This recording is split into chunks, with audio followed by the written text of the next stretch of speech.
you for tuning in. Welcome to U.S. Air Force Command Clash, a brand new weekly show where we will visit different installations across the U.S., all while active duty airmen battle it out in a fun gaming tournament to find which airbase dominates the competition. My name's Lisa Malambry, aka Lucy May, and I was born in South Korea, just outside of Osan, U.S. Air Force Base, where my father served as an armament systems specialist. And I am absolutely thrilled to be your host of Command Clash. We're gonna game, have tons of fun, and get to know more about the U.S. Air Force and what our outstanding airmen do. All right, but they won't be alone, you guys. Every week, new special guests will help the airmen along to succeed. At least, that's the plan. Guests like NFL pro Clay Matthews, Call of Duty expert Nameless, and comedian Eric Griffin. All of the gaming will be shoutcasted by the multi-talented Jeff Leach, and you may know him as the voice of Ghost in Call of Duty Modern Warfare. He's gonna be bringing nothing short of hilariously good times, y'all, so you definitely do not wanna miss a single moment of the episodes ahead. You can catch us every Saturday, streaming right here, also on YouTube and Facebook. You can also watch the VODs over at YouTube, excuse me. I'm just so excited to be here. Are you guys excited? Drop some hypes in chat right now if you're watching us live. But you can also watch us over on our partner channel, ESTV, available on Rocky, Sling, Dish, Fire TV, hang on, there's more, Vizio, and Samsung TV Plus. And if that was just a lot of information, simply follow us on Twitter at AFSVC_esports. All right. Let's get this show started, but we're not going to be diving into the series competition just yet. Today, for you as an introduction to U.S. Air Force Command Clash, we have got a few different games on deck, and we'll be speaking to some fantastic airmen along the way. So we'll be playing Apex with Senior Airman Alyssa Murphy, Fall Guys with Tech Sergeant Justin Simons, and Call of Duty Warzone with Staff Sergeant Courtney Touche. Today's special guest, well, it's former NFL wide receiver Hank Baskett. He's in the studio with me today. But before we say hello, you may be asking, what is Command Clash, Lucy? Or Lisa? Lucy, I go by, we already heard that, Lucy May. What's going on over there? Right here? Well, first, I want you to know that it's indisputable that playing video games is a top hobby for Air Force men and women. So this will be no surprise to the airmen who already consider themselves gamers. But we sent in a survey, okay, and then thousands answered. 98% said they spend at least 3 hours gaming per week, with more than 54% playing over 10 hours a week. In addition to playing games, 81% of airmen surveyed said they spent at least 3 hours a week watching gaming content on Twitch and YouTube. Wow, those are some numbers. So now, I mean, we know most of you at home are pretty well versed in video games and its lifestyle, but there's also a lot of people watching who are just new to the idea of gaming as a pastime, event, or even a sport. So that's why we're doing this. We love playing games. And for us and many people, gaming is what we do with friends, where we find and build community. We also can sharpen our minds and our reactions. So we wanted to bring some fun and competition to our airmen, and we find ourselves here today with the U.S. Air Force Command Clash, and we're really excited to be bringing this series to you guys. This season, we will feature Call of Duty Modern Warfare, and over the next 4 weeks, we'll visit Nellis Air Force Base, JBSA Lackland, Davis-Monthan Air Force Base, and Joint Base Langley Eustis. At each base, airmen will accumulate points from multiple rounds of free-for-all and gunfight. We'll start the day with 5 airmen, and the ones sitting at the bottom of each scoreboard after each game mode will say goodbye.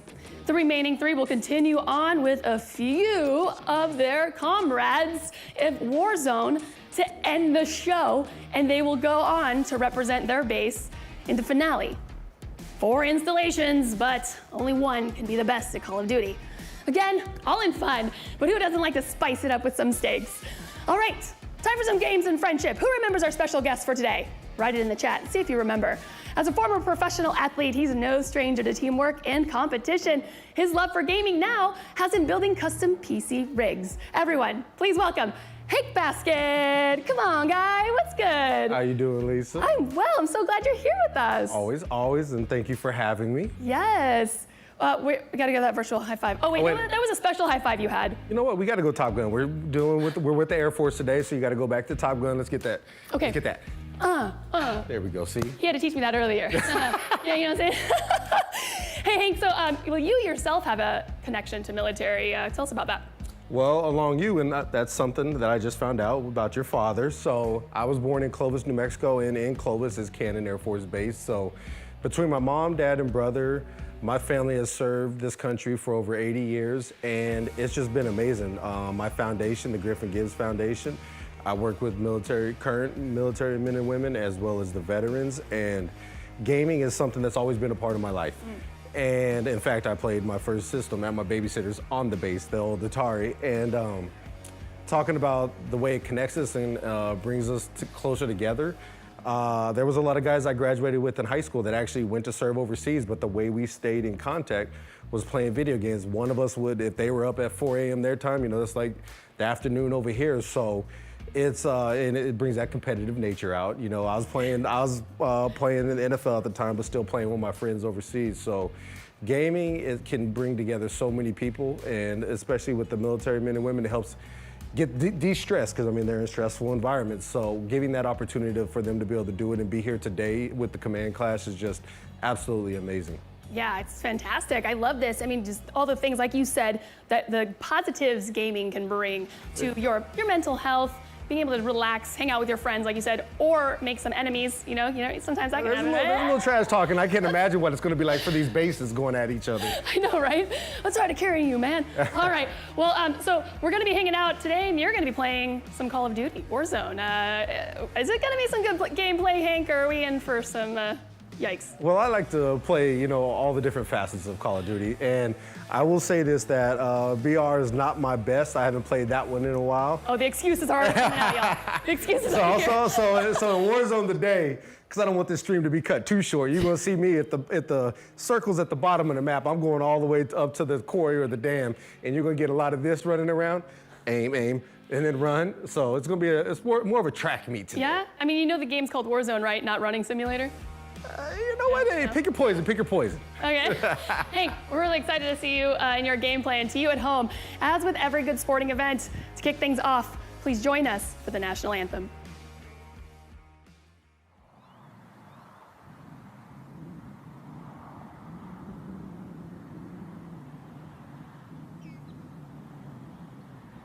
Oh, say, can you see by the dawn's early light what so proudly we hailed at the twilight's last gleaming, whose broad stripes and bright stars through the perilous fight o'er the ramparts we watched were so gallantly streaming, and the rocket's red glare, the bombs bursting in air, gave proof through the night that our flag was still there. Oh, say does that star-spangled banner yet wave o'er the land of the free and the home of the brave?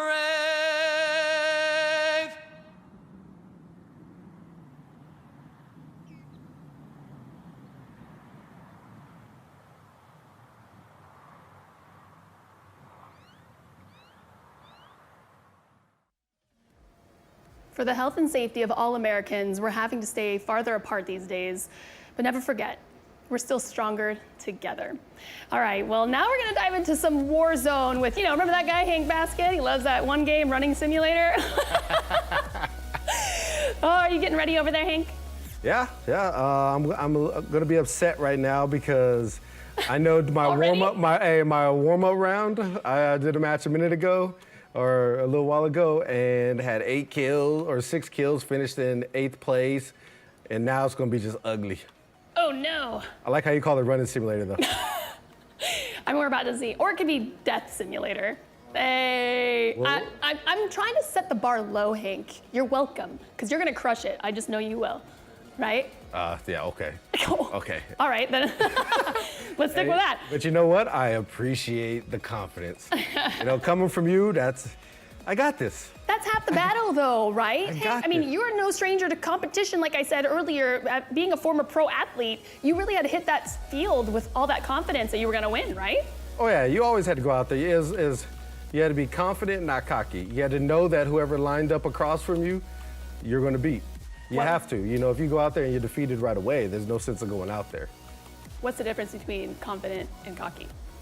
Uh, What's the differentiation there? confident is me knowing I'm going to line up across from you and beat you every play. Cocky is me telling you I'm going to beat you every play. That's the difference. All right, let's check out this map. See, Wait. Oh, I was like, you're already in this circle. Oh, you're gonna die anywhere you land. Well, let's see if we can go up north right away. Is that where you're gonna drop? Yeah. All right. Well, while you're jumping out, I want to kind of take it back to what we were just talking about with your experience as a former NFL athlete, and just that we were talking competition and team play. Warzone, right now you're dropping into solos, but Warzone also has squads where team play, and we're going to see a lot of that this series in Command Clash, where our airmen are going to be teaming up to try to work together. Can you give us some parallels of what that looks like with competitive video gaming working together and competitive physical sports such as football and working together? Well, in offense, when you're playing football, 11 guys have to be on the same page. If you play defense, 10 guys can mess up, and one person could be in the right spot, and they can get a sack or interception or something like that. With offense, like the guys got to be clicking, working together. You have to be able to communicate on here. Oh, of course. Someone had my idea. You better kill him, Hank. Everyone's watching. See, boys, let's go. we started this out right. We started out right. See? I was sending you my energy, that confidence and not cocky. What I was going to say is that what I like about gaming is I think it is. Whoa. Was Ooh, that la a la. gunshot, or was that just a noise in the background? Okay. That's where you got to Wasn't use me your yapping. ears. You got to use all your senses on here. I like it on here because when you're gaming with someone, there could be someone all over the world, like stationed all over the world. You were in South Korea.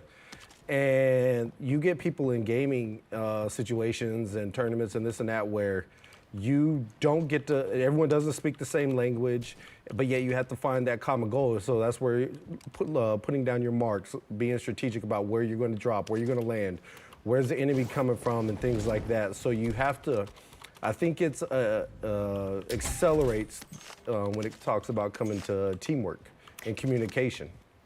And I'm going to keep asking in these parallels with your experience in the NFL and video games. Now, you just mentioned sound, right? You were expressing how sound is very important in a game like Battle Royale of Warzone. Is that kind of the same as in NFL? Are there sound cues you need to listen for that could potentially get you a leg up on the field? Oh my God, like when you go to the line of scrimmage, in the real world, you might have a couple weeks to complete assignment, but you look at, on offense, for example, when you break the huddle, you may have 16 seconds to get up there and lined up. Then the quarterback, you have to sit there and look for the keys like, okay, are we going to check the play? Are we going to run the same play? What's the defense doing? And that's all happening in a matter of seconds. So you have to be on hand. You got to be listening. If there's 70,000 fans screaming, you have to be able to still find communication, ways to communicate. So you have audibles with hand signals. You have audibles when you're playing at home. You can talk more, and the quarterback can yell out the changes. But there's so many different cues that you have to apply. And I always laugh because people say, a dumb football player. Well, you remember those 3-ring binders we used to have in school? Used to. Oh yeah, used to. Now everything's online. These kids ain't got to worry about that stuff. But like our playbook was one of those 3-ring, 3-inch thick binders, and you had to be able to study that. And on any given day, you know, you could have one play that can be run in 10 different formations. So in a sense, you got that play can be ran 100 different ways, and that's just a light comparison. So you have to be smart. You have to be able to study. You have to be able to know when those plays can get audibled. And I mean, those plays can range from super simple to, I mean, just outlandish. For example, what was I going to say? Like, we had just a regular play. It's red right, fox 2 run.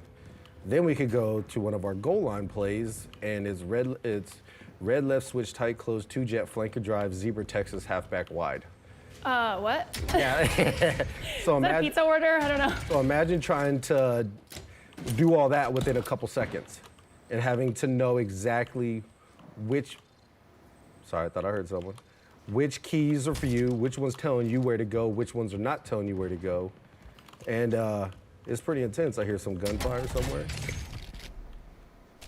Oh, I got to, okay. I mean, you're not going to hear anything because you landed in BFE. Hey, don't hate.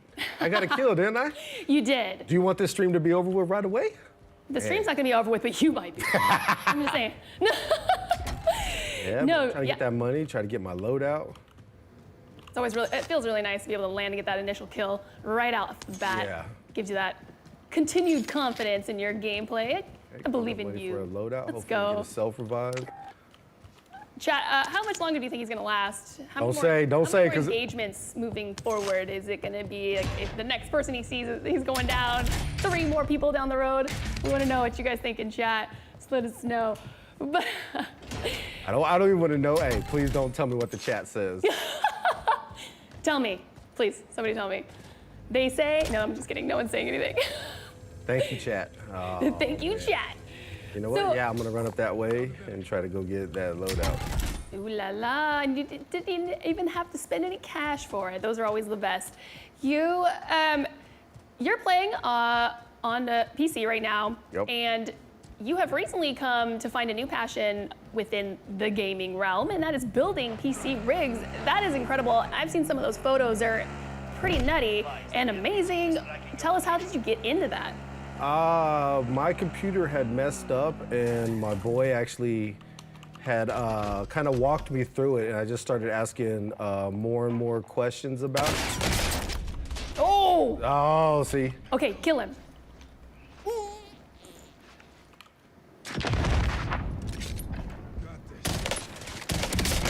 Ooh, let's go, everybody! Oh, and then there's the guy who's He left you following me. a present. You gotta just take Oh, it. Yeah. no, the threat is close to me. Oh, you're being hunted? Yep. Oh, rip. Good luck. Yeah, yay. F's in chat, Frank. All right. Well, you saw that come from the right?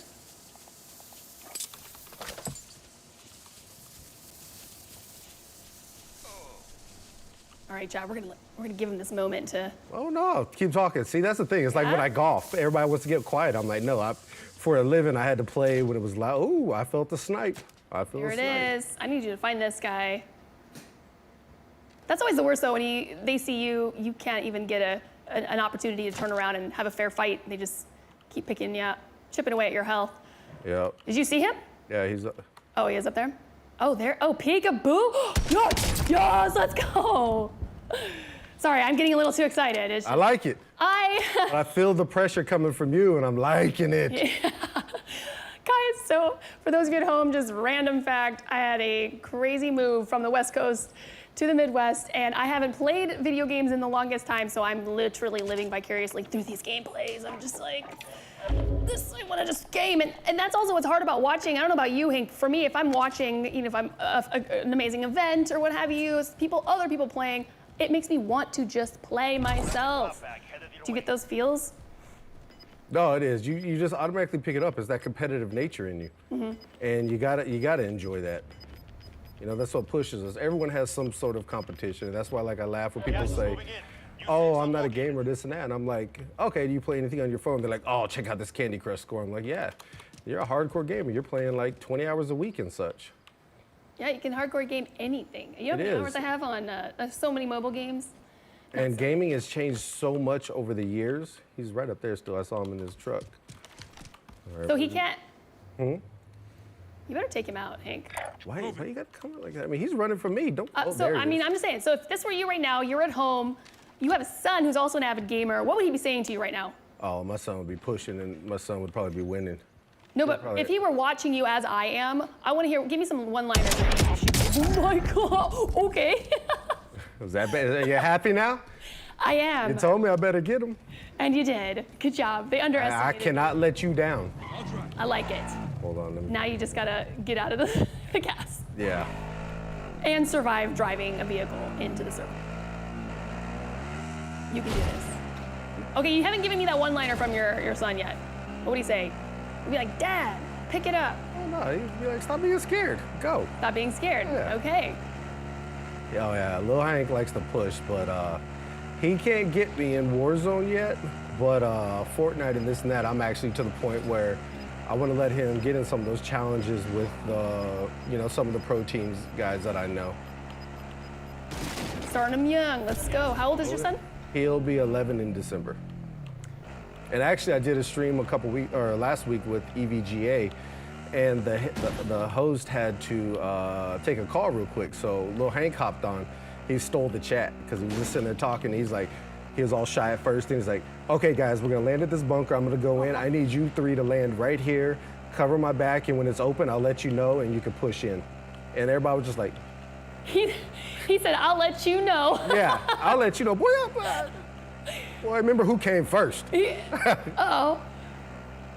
He's about to show you who's gonna be first in the end, though. Oh, I won't get on Fortnite with them.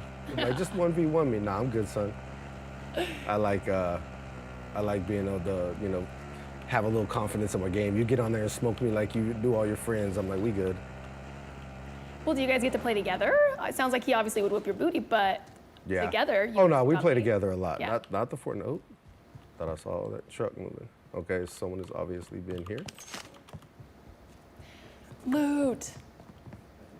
All right, I'm impressed, Hank. Look at you. See, so we were teasing earlier because he had some pretty rough warm-ups, and then he finally got an 8th place. It's a decently good round, and we were memeing about how he's going to just not do so well once the stream went live. But look at you. Oh, yeah, kills I'm under your playing it belt. Smart. All right, so what's the bet? What do you think I'm gonna end up? Oh yeah, I don't know. I don't know if anyone can tell me what the chat said about when you're gonna die. But that was how many engagements has that been? 2 since I asked that question, or 3? No, that was before I even got. Oh no, that was before I got into the second one. That was right after I first landed.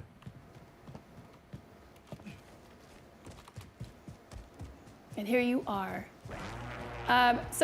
But back to the PC building, all right? So this is a new venture that you're super excited about, guys. You won't stop talking about it. Oh, but love it. they're amazing, so rightfully so. But it's kind of a new thing you're getting into, and you're trying to build this up, not just with to game and for yourself. You're doing it for other people. Oh yeah, and I like that I'm getting hit up about doing all different kinds of builds. The lower end, but the thing is, I put that personal touch on it. Actually, I'm just got my domain this week, and I'm starting on my website now. It's going to be HB Customs because I want to be able to provide that opportunity to customize whatever you want, whether it be a PC with your logo, your autograph, whatever it is engraved in there. Say you want a mini fridge that's custom skinned, I offer that. I mean, I just want to provide that top to bottom white glove approach. So be on the lookout for that. And it's crazy, like right now for a current NFL player, he actually wants one of those mega builds, one of those super towers, and I'm like, oh yay. Hey, you know what? You get thrown into the fire. If you go in the NFL and you start playing as a rookie, you got to learn on the fly. So I can't complain about that. Wow, I love that. So you just threw a comparison from something you learned through all of your efforts in the NFL, and now you're applying that same kind of pressure, like you just said, to this new venture in the PC gaming custom builds, if you will. And not even just PCs, you mentioned mini fridges. Yeah, mini fridges, controllers, whatever I can help someone Controller? custom. Yeah, I can custom skin controllers, whatever. I got a partner that I work with on that. And it's like I said, I just want to really not just be somewhere where you just order a computer and that's it, man. I have that thing set up from top to bottom. I put that touch in it, that personal love, because I think you can create a bond with the people that are buying it, man. Because people can go anywhere and buy things, but when you build that rapport, that okay, this is more than just I'm buying a computer. You know, they call me, I help with the setup, and from the moment it's delivered, I already have all the games. I ask you what games you like. I have all that downloaded and ready for you to go once you get it. Well, you said you just got your domain, so is your site up and running? I'm pretty sure the chat's probably thinking, let me check it out. Oh no, it's like literally, I just got the domain last week and building the website right now, but it's going to be hbcustoms.com. All right, so save it to make sure to be checking that out, because you had mentioned the pricing point, I believe, is really good. Oh yeah, I built for my son's one of his best friends. He wanted a PC like my son, so I built. His dad asked me to build him one for his birthday. So, you name it, from small normal build to like I said, a super tower, and I'm like, yay. Yay. Yay. That's the one, so I'll fully admit I don't know what a super tower is. Can you tell me what that means? What's the difference with the regular PC and a super tower? Oh man, this thing, I think the case alone is like 3 feet. I think I'm gonna have. Oh my gosh. What do you need a super tower for? Hey, I don't know. Hey, he wants to show it off. So if my name is associated with that, oh, got that car up there. If my name is associated with that build, I'm excited because, like I said, I'm not gonna just, halfway do something. I'm gonna put, as if I was building it myself, for myself. I want to build it like that. Super tower. Will it launch an aircraft? By the time he gets done, because I mean, the thing that he keeps doing that's killing me is he won't get off of YouTube or Google. And it's like, hey, I want this one. I want this one. I'm like, hey, Oh, man, no. can we just settle on something? So he's just picking out some of the most grandiose things. Oh man, if I told you the amount of calls I've had to be on internationally trying to find these certain cases and this and that, and everybody I talked to, met a guy just yesterday that built an amazing, the outside lit up. It was one of the baddest computers I've ever seen. But just seeing that, I'm like, damn, I know what I got to look forward to. Okay, come on. Nice, nice. Oh, you see someone? I hear him. Got to use them other senses. Them senses. How long have you been gaming, Hank? How old was little Hank when you picked up gaming? When he picked it up, he was. Oh yeah, I forget. Yeah, there's the sons also. I meant you as a mini Hank. My bad. Let me clarify. You, but yes, I would love to know when your sons also started. He started around 3 or 4 because he saw me playing, and I got him used to. We played the Marvel and the Batman Lego games are awesome to play with your kids. Oh man, we got everybody over here. We got a little block party. Okay. Thought you were gonna shoot. I was telling chat you weren't gonna make it. Oh, nah. Let's see what we got going here. It's cool. It's recon time. Trying to find out where everyone's going to be. No, I don't want the chat to get bored. And of course, when I start getting close to them, they run away. When I was with my babysitter out on the base is when I first started gaming. I was little, but then, in fact, I still to this day have my original Nintendo, Super Nintendo hooked up at the house. Okay. And I still run on those. And It still works? oh yeah, It still works? man, you gotta take care of it, man. You gotta treat Okay. your stuff right. But the thing is, like I told my football agent this when I first went out to train for the draft. I was like, once a gamer, always a gamer. I was a gamer, then a professional athlete gamer, and now that I'm retired, I'm full-fledged gamer. Full-fledged gamer, then took a little hiatus for some sports ball and then back to gaming. So, but I do understand that you still kept gaming very relevant, during your professional career in sports. How did you manage to do that? Oh man, I was the guy that when we'd go on a trip, I would have my Xbox wrapped up in my sweats. Hope they were clean sweats. Uh-oh. He popped off on me. All these people just like popping up and then hiding. Is he trying to kill you with an A? Okay, bye. All right, he's coming back up. He's got that self-res. Someone approaching? No, I was just making sure. Okay, all right, see, yes. I like it. Gotta be ready. Because Lucy's talking all in your ear. You I like it some though. footsteps. Distracting me. See, I play better with the distraction.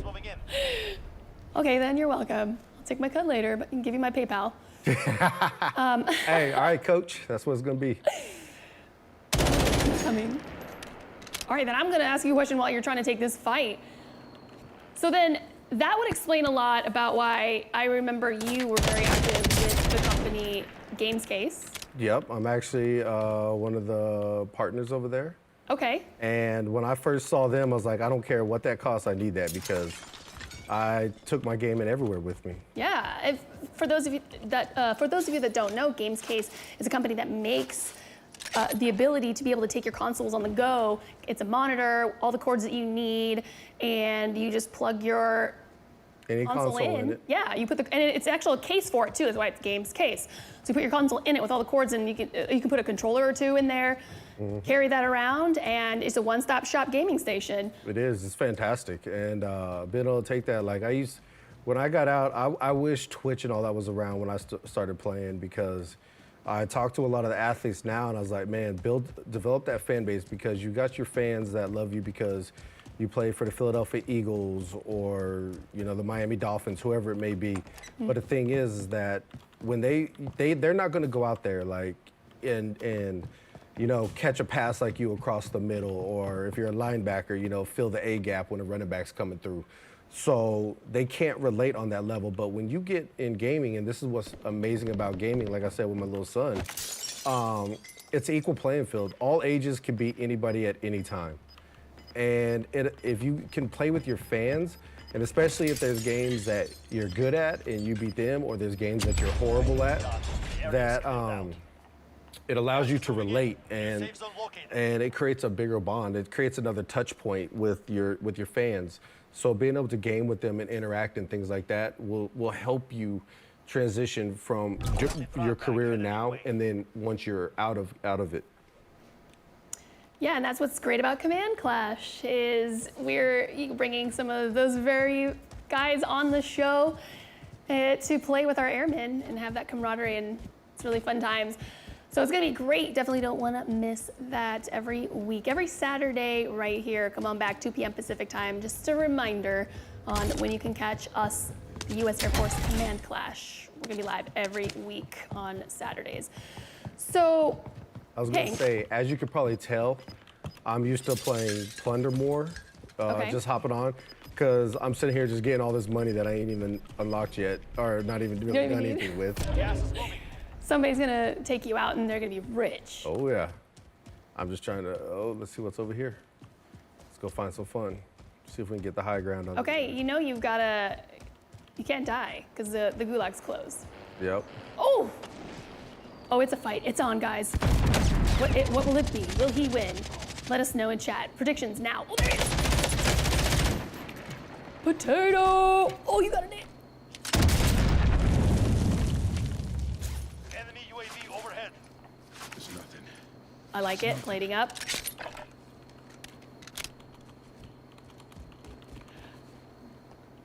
Oh.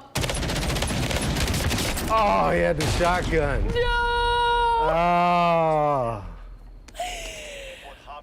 He pushed hard. At him too. I Oh, know. man. But that was the guy that was in the truck. Yeah. All right, 15th, better than what I thought was going to happen on here. Yeah. And you got some good kills. At least it wasn't just running simulator, so we got a pleasant surprise in that. It may have started out like that, but I didn't want everybody to get too bored. And I felt you were running out of questions. Oh, no, not at all. I mean, I was just, letting you do your thing. I wanted to know more about Gamescase and such, and how that was panning out, and what everyone else, what did the guys think? Here, we'll just close with that. What do the guys think when they see you with your little setup? They always ask, how do I get one? Yeah. Where does that come from? How do I get that? And you look at guys, since I was been with games, I think that we've gotten over 500 athletes and celebrities' hands. And you got like the McCourtney twins when they were going to the Super Bowl a couple years ago with the Patriots. They're getting off the plane. Back when LeBron James was in Cleveland, when he was walking in the hotel, our games case has a certain shape to it that we know what it is. You can see him getting it, walking in with that. And then I don't have them on now, but I actually partnered up with another company, headphone company called Lucid Sound. And when I first saw them, I was like, you did it. You created the beats of this industry. And they're like, no, our audio's, high-end gaming and this and that. And I was like, no, you created the first gaming headphone at that point that, you can disconnect from everything and then go about your day and listen to it with your phone, and it looks like, a pair of Beats. So ever since I've been with Lucid for a few years now, and that's just been amazing. And that's the thing I try to do. Like, I've got some great partnerships over at Logitech, and it's these relationships that I've been able to build over the year. I try to pass that along and help introduce it to fellow athletes and other celebrities and things like that are just diehard passionate about gaming. And it's because it's something I love. And when you find those guys that are just as passionate, it's a smooth transition. And then you meet great people like you and your husband. I mean, I've known y'all going on, like 6-8 years now? You develop those relationships, and that's what the gaming industry has done.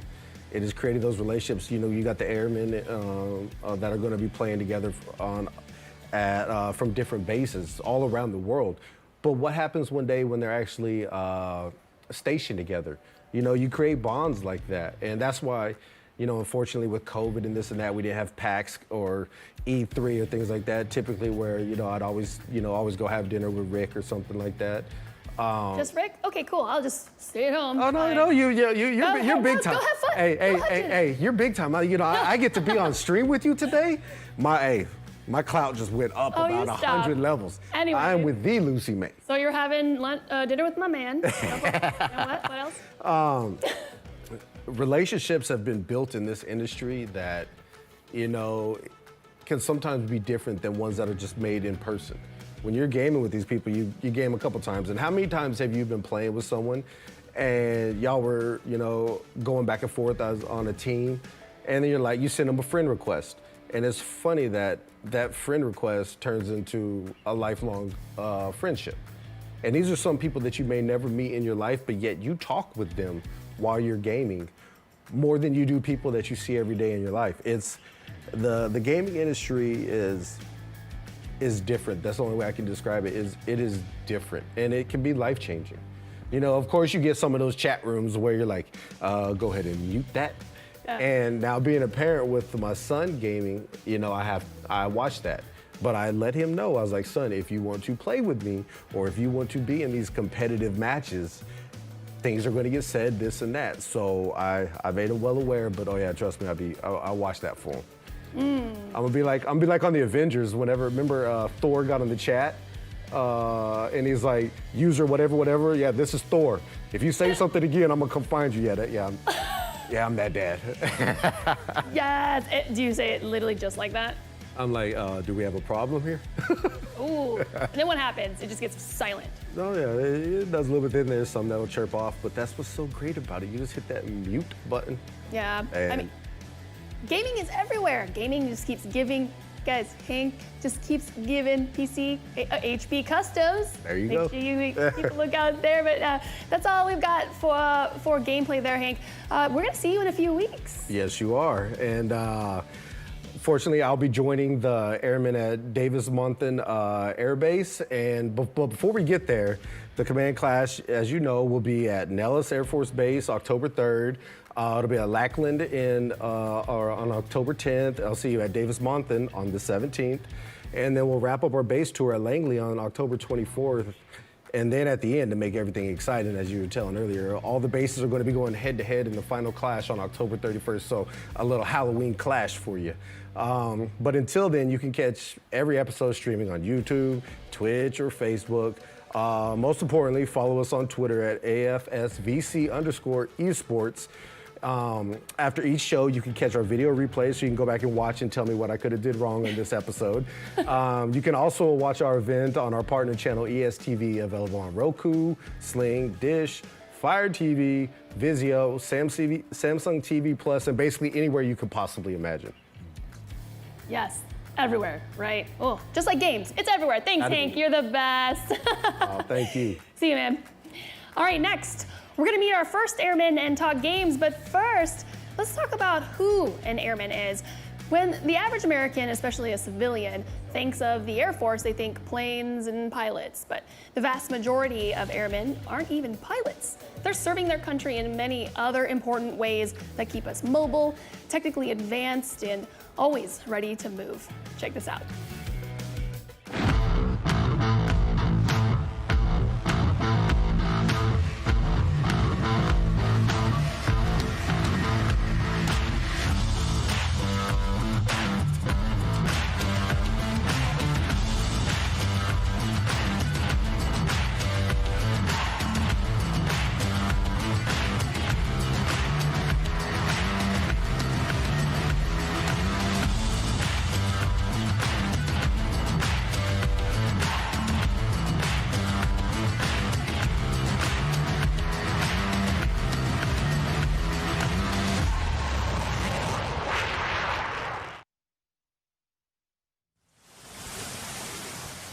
Yeah, pay attention to detail. Like, you can't say that enough. The two most dangerous schools in the DoD are military free fall and combat diving, period. So when people think Air Force, they think typically like pilots and jets and flying. And they don't realize that there's so much more to it than that. You know, you have airmen that are scuba diving. You have airmen that are, you know, police, you know, security forces. You have airmen that are doing way more than what people would typically expect from the Air Force. So it's a very versatile branch. Well, what's unique about Panama City, obviously, this is kind of the diving mecca in the dive world. So pretty much all diving the DoD is done here, except for down in Key West, the Army School, and then Coronado and Little Creek is where the SEALs do their combat dive training. Everything else goes through here. So what's unique is you have all 5 services here training, to include the Coast Guard. So that's very unique. Everybody's here doing the same thing. Different skill sets, but everyone here doing the same thing, diving. The other thing unique about here at Panama City, it presents good training areas and safe areas to train these students, because this is the first time they're ever diving. So the depth and just the training areas make it a very ideal place for us to conduct that kind of stuff safely. And then the facilities here are, safety-wise, being chambers and all that kind of stuff is second to none here. It again enhances the safety and the training around here, and makes it better for all 5 services. So that's kind of the uniqueness of having all that jointness here in one, and everybody doing the same thing.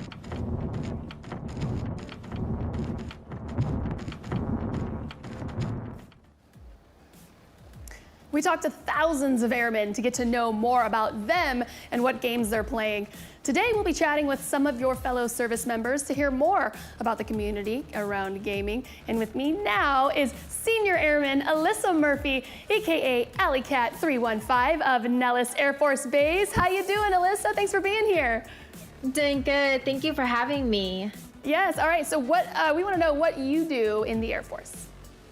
So I am a computer systems programmer. So I code for a living, basically. And we create programs for different service members and different units to use to make the mission effective and efficient. Awesome. All right, well, how long have you been doing this? So I just started back in March of this year, but I went for the training last year and graduated in October. Oh, fantastic. All right, well, you're gonna be showing us some Apex gameplay. For anyone that's unfamiliar with this game, will you tell us about it, please? So Apex Legends is a battle royale, and it has different champions that can be picked for different tactics, basically. So everyone has its special ability. There's Gibby, who could do like a shield, and he can protect his teammates from gunfire. There's Wraith, who's being showed right now, where they can portal their teammates either into a battle to ambush or out of a battle to let them heal up and get away. It just depends on your play style, whether you want to be very aggressive or you want to be a very defensive player. It just depends on how you want to play. And then, of course, guns are just random around the map, and have to pick them up and fight. Be the best. Be the best. All right, well, who's your main? I want to know. So my main is actually Lifeline right now. She's the healer of the group, so she's the one that stays back a little bit and shoots. She can be aggressive, but I don't use her aggressively. I am more about focusing on keeping my teammates up and fighting. Yeah, and put that's more important. damage downrange. Yeah, absolutely. And almost, it's just like the Air Force, right? You guys are supporting everyone to stay alive and win the good fights, if you will.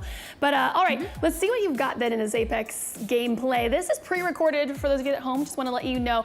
But Alyssa, walk us through the action. So basically, we start off in a dropship. We're trying to find an ideal place to land to get loot and either fight right off the bat or just get looted up and then go into a fight. So you always want to be, you want to try in third party is how you and your group do it. I was solo queuing, so it's not like I could communicate with them very clearly.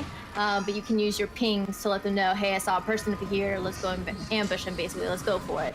Or there's a person over here, be cautious, we'll stay out of it if we're not healed up right away. So if we just got out of a fight, you want to heal up as soon as possible right when you're out of that fight and you get out of the line of fire, basically. So I was just looting up. I think we didn't get into a fight right away here. But basically you're just looting up, getting the guns you want. So my typical gun loadout is an R301 or a Hemlock. And so Hemlock has heavy rounds, so they hit harder. They hit slower though. R301 hits more rounds and they're faster, but they don't do as much damage as heavy rounds because of the light rounds. But it depends on what you drop with, and you hope to find what you want, but you don't always get that, and you just have to make do. And you have to really use the cover around you to avoid getting shot and getting hit, and hit them more. What's your dream drop then? What are you looking for? And you're just like, oh my gosh, I've got my drop, my gun. 301 and a Hemlock, mostly. Okay, I see. All right, and this is the beginning, like you said, where you're just kind of like running around, looting up.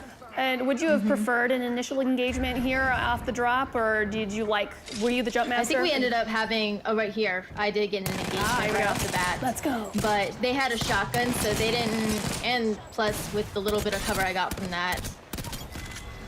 And sometimes I don't even aim down sights, because sometimes it's just easier. Especially with a Hemlock, with it being burst fire, you can use your crosshairs that are not aiming down sights, and you can just shoot at them and you'll get a couple shots in there and hopefully down them, especially when they don't have any shields and it's just flush damage. Yeah, I mean, that's the difference between life and death right there sometimes. If you're gonna full ADS, you could be dead by then. So smart plays, tips and tricks. With that, let's follow up with that. What would be, let's go on some tips and tricks then about with Apex. What would you say could be some good, valuable tips in just from as early as landing, looting, and gunfights? So when you land, you want to pick up whatever's in front of you and just start shooting them, because the more damage you do to them, the less damage they get, the less time they get to do damage to you. But before I even hop in a match, one of my friends that I play with a lot, and he's a pretty good player. He used to coach people for playing Apex and to get better. So one of the tricks he taught me was to use the firing range. Before you even hop in a match, before you even queue up to go into this battle royale, go into the firing range and warm up your wrist, basically. You're gonna go in there, grab a gun, start shooting at targets, start judging your distance of like how the recoil reacts, because every game is different. If you go from COD, playing COD like Hank did, and then he wants to go play Apex, the recoil, the movement, everything like that is completely different. So to warm yourself up and to be prepared for those recoil patterns, those just how you ADS and everything, how your character moves, because every character moves a bit differently. Yeah, it might be the same speed, but you feel like if you are a bigger player, like the Gibraltar, or you are Caustic, you feel a bit slower because they are bigger characters.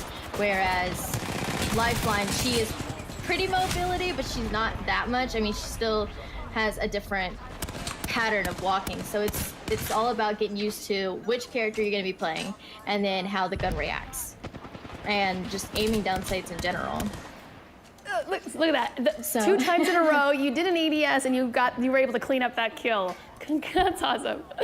I just put some damage down there for them to help them out. But yeah. Yes, it's all about just putting down that damage so you and your teammates can team up and down the entire team. Like, it's teamwork. It really is when it comes to Apex, because that's all it is. You can't really solo on Apex because there is not a solo lobby. It's all duos or trios. And so you have to be able to communicate with your team, whether it's non-verbally by the pings, or if you're playing with friends, then you're talking to them in Discord or talking to them somehow.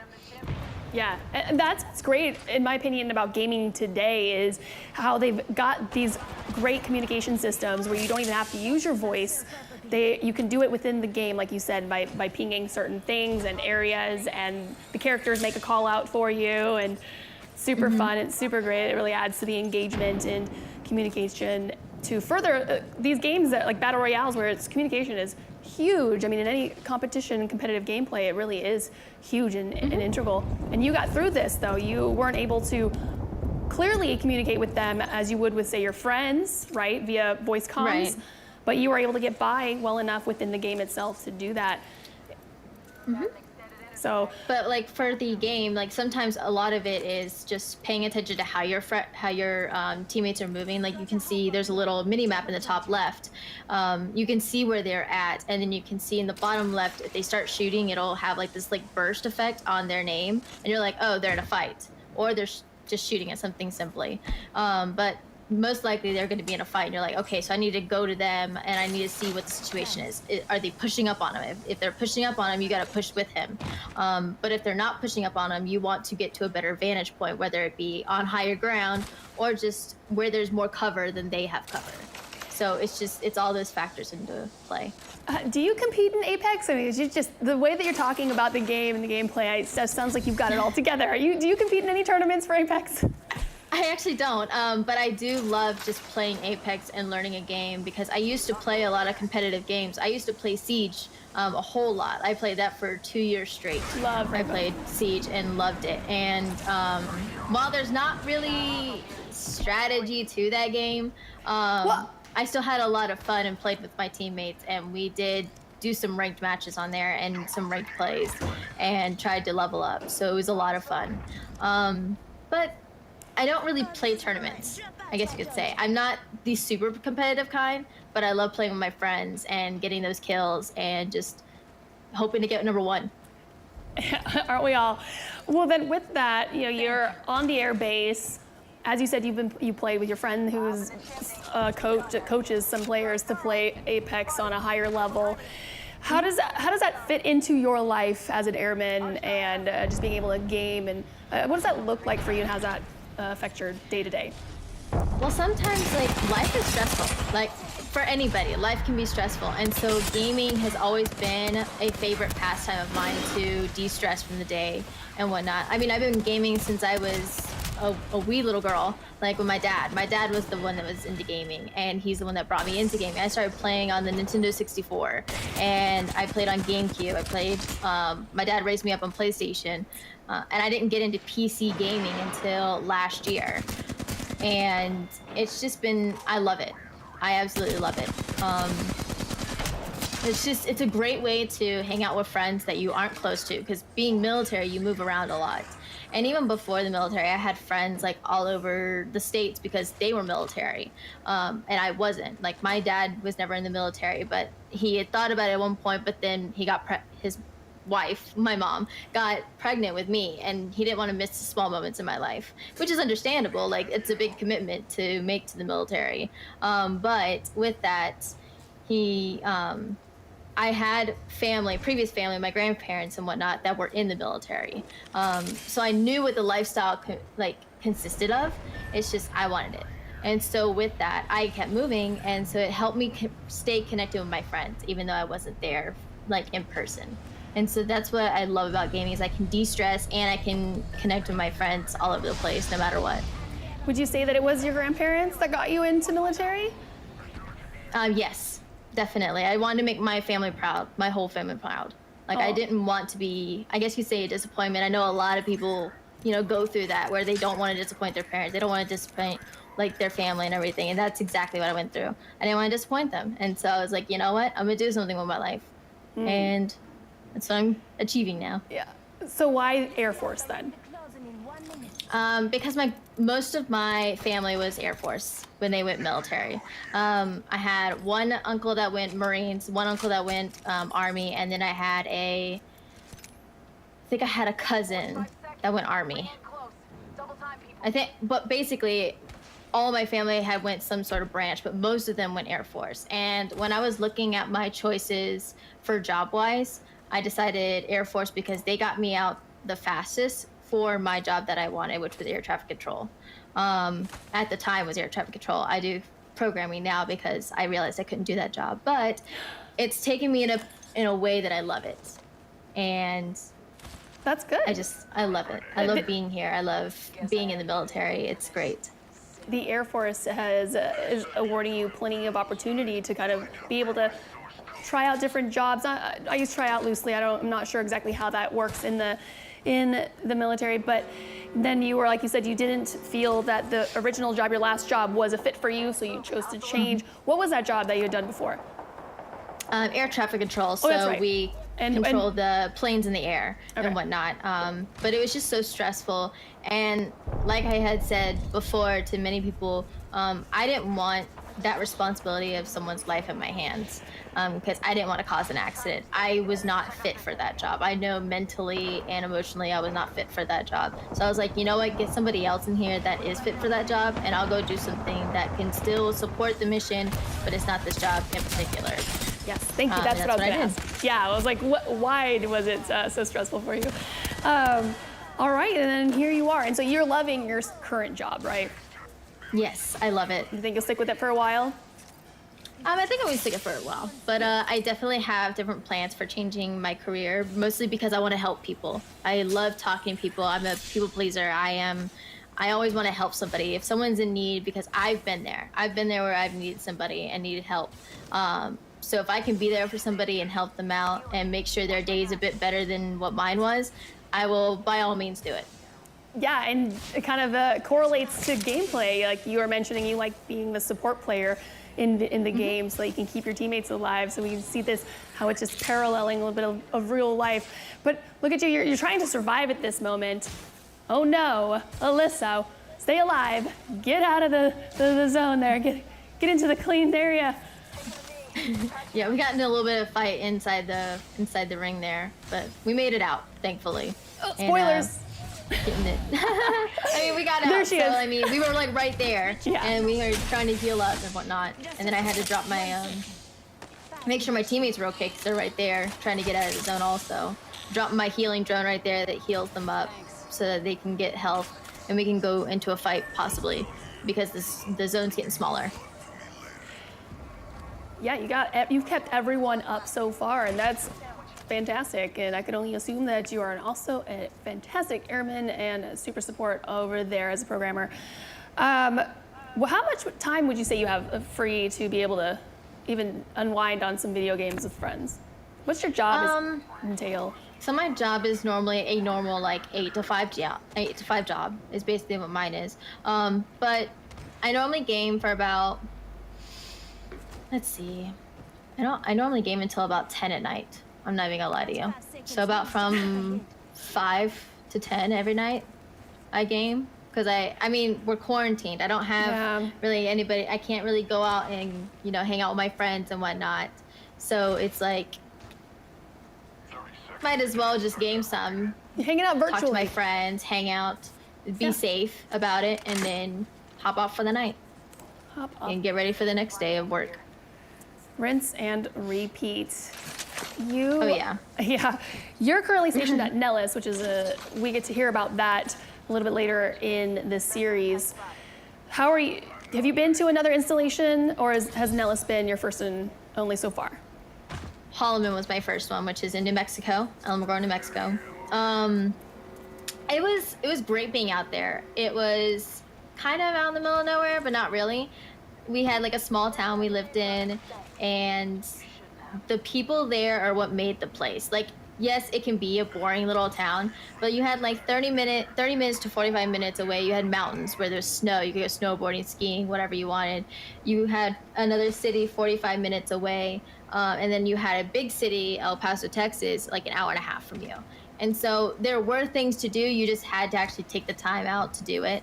I mean, I got into gaming there too a lot, but that was only because during the week. Like the weekends, me and my friends would be going out. Like we went rock climbing one weekend. We went to like a trampoline park another weekend. We went to White Sands and went out and saw the national park out there and went sand sledding.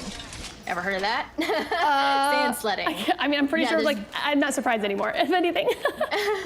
That's awesome. The White Sands is a beautiful, like, monument where there's, like, these huge mounds of just white sand. That's it. Like, it's basically a beach, but without the water. And we would take these, like, basically trash can lids. They're not really trash can lids, but basically trash can lids that are smooth. And we'd slide down these giant sand hills, and it was so much fun. And we'd go out there and make sand angels and everything. I'm not even joking with you. We acted like we were in the snow. It was a lot of fun, though. Sand angels. I'm trying to imagine how that works, because usually when you move sand, it tends to just come right back. How'd you do that? How did you guys make sand angels? We just made sand angels, and then sometimes they get messed up because we're all like wrestling in the sand and whatnot, and we were also sledding, so it was just a lot of fun. And just riding in the sand. So much sand. It's just a lot of fun. Sounds like a lot of sand. There was a lot everywhere. of sand. Like I would have to vacuum out my car that weekend. Like afterwards, it'd be so bad.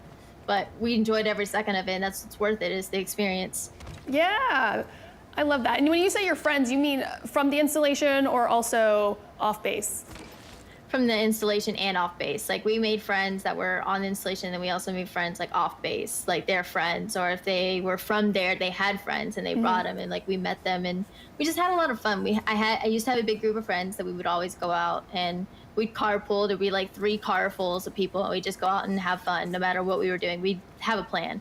I even got the chance to be participating in a hot balloon festival, and we got to fly in a hot balloon.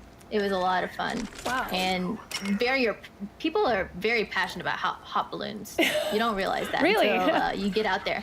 Very passionate. What very. makes it passionate? It's like, But it's very- don't touch my hot balloon. Well, not that, just the way that they all work together and want things to work. And just the community is amazing. Like, they're really sweet people and very encouraging about a lot of things. And it's just, they're just very passionate about wanting to do the festival and get people to volunteer. Like, I was volunteering with the base to set up with the people who were in the festival, like having the balloons go up in the air. We were there volunteering, helping them set up and pull out the hot air balloons and blow them up, basically. And it was just a whole lot of fun. The experience was amazing, and I don't regret it at all. I was just about to say, look at you guys crushing it right now in the gameplay. We're just like hot balloons. Like, you're the champion. Let's go. Good job. What would you say? Is this just kind of another gameplay for you, getting a champion? You are the Apex champions. I was very happy. Yeah. We're all telling each other GG. Like, good game. You're like, another day, another champion. It's fine. We win these. Heck yeah. All right, Alyssa. Well, thank you so much for chatting with us and talking Air Force and gaming. But where can everyone find you? So I stream on Twitch at AlleyCat315. I'll just put my name in the chat if you guys need it. But I appreciate you guys having me and listening to me. Oh, Alyssa, we appreciate you so much. Thank you for being here, and thank you for your service. Thank you. All right, guys. Well, our team has been learning more about how the Air Force trains with airmen across the country and all around the world, really. Watch this.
And the red flag that we have right now, we've got all of our U.S. players. We've got the Air Force, the Marines, the Navy, obviously, and then we've got our coalition partners with the Germans, the Italians, and the Spanish.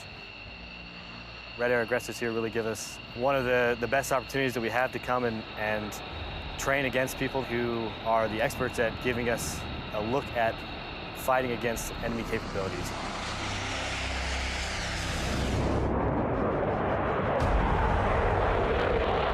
The Italian Air Force has been flying in coalitions or within NATO in different parts of the world. So to have the opportunity to be here together, know our partners in a training and controlled environment, be able to know each other, know our limits, our capability, building friendship and also trust between partners, I think is a unique opportunity for Italy and for everyone in NATO.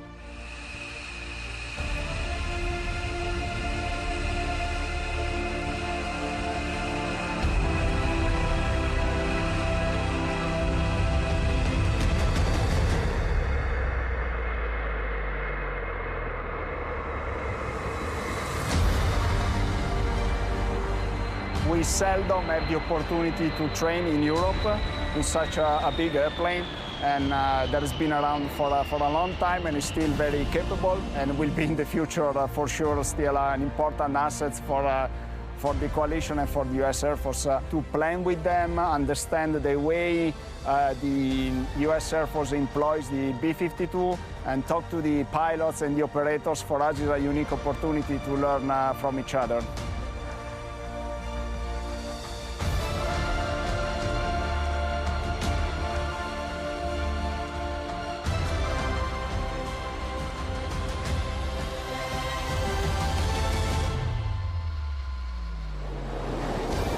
Der Luftraum ist echt einzigartig, wo wir fliegen können. Das haben wir in Deutschland nicht.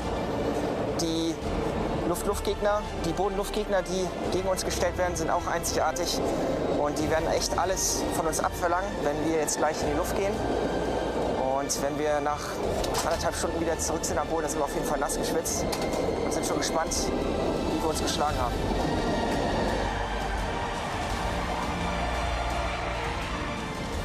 This international partnership and working with them at Red Flag gives us that confidence. It gives us that interoperability to be able to say that yes, we can work with you and we can fight with you, whether that be here in an exercise or in the real world engagement.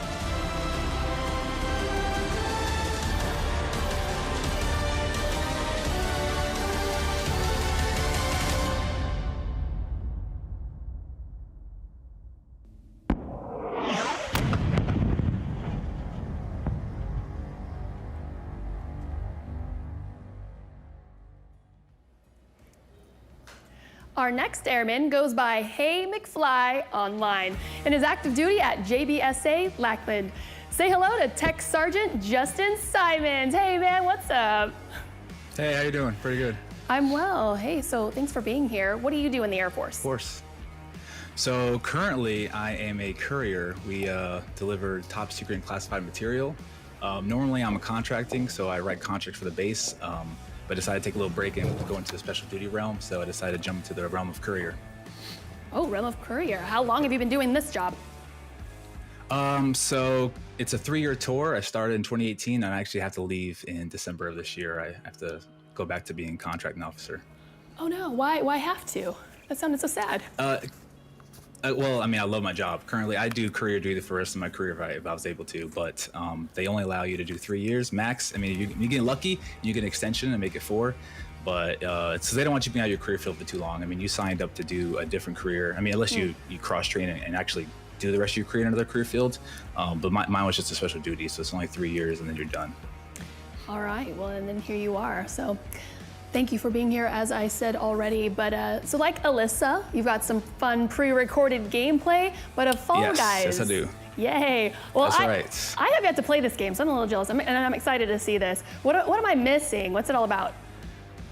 So I like to tell people that it's a mix between a battle royale and Mario Party mini games. I mean, if you remember back in N64, all the Mario days, where you know, after the rounds, you have to go and play a mini game with all the 4 people. It's kind of like that, where you just jump from mini game to mini game.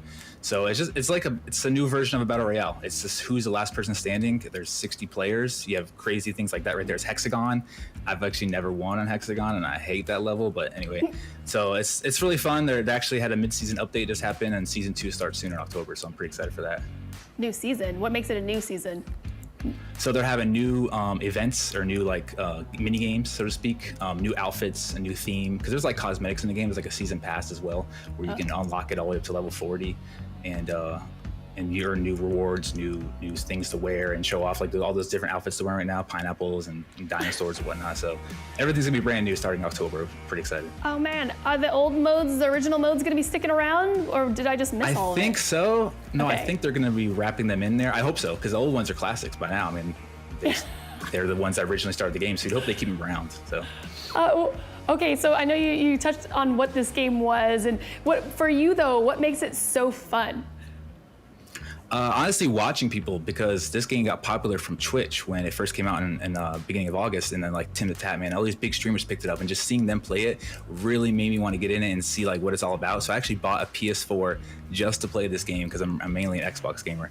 So I bought a PS4 and I started playing it. I was addicted. I mean, I've been playing it like nonstop and stuff, and I've gotten kind of decent at it, but it's very rage-inducing but it's a fun game.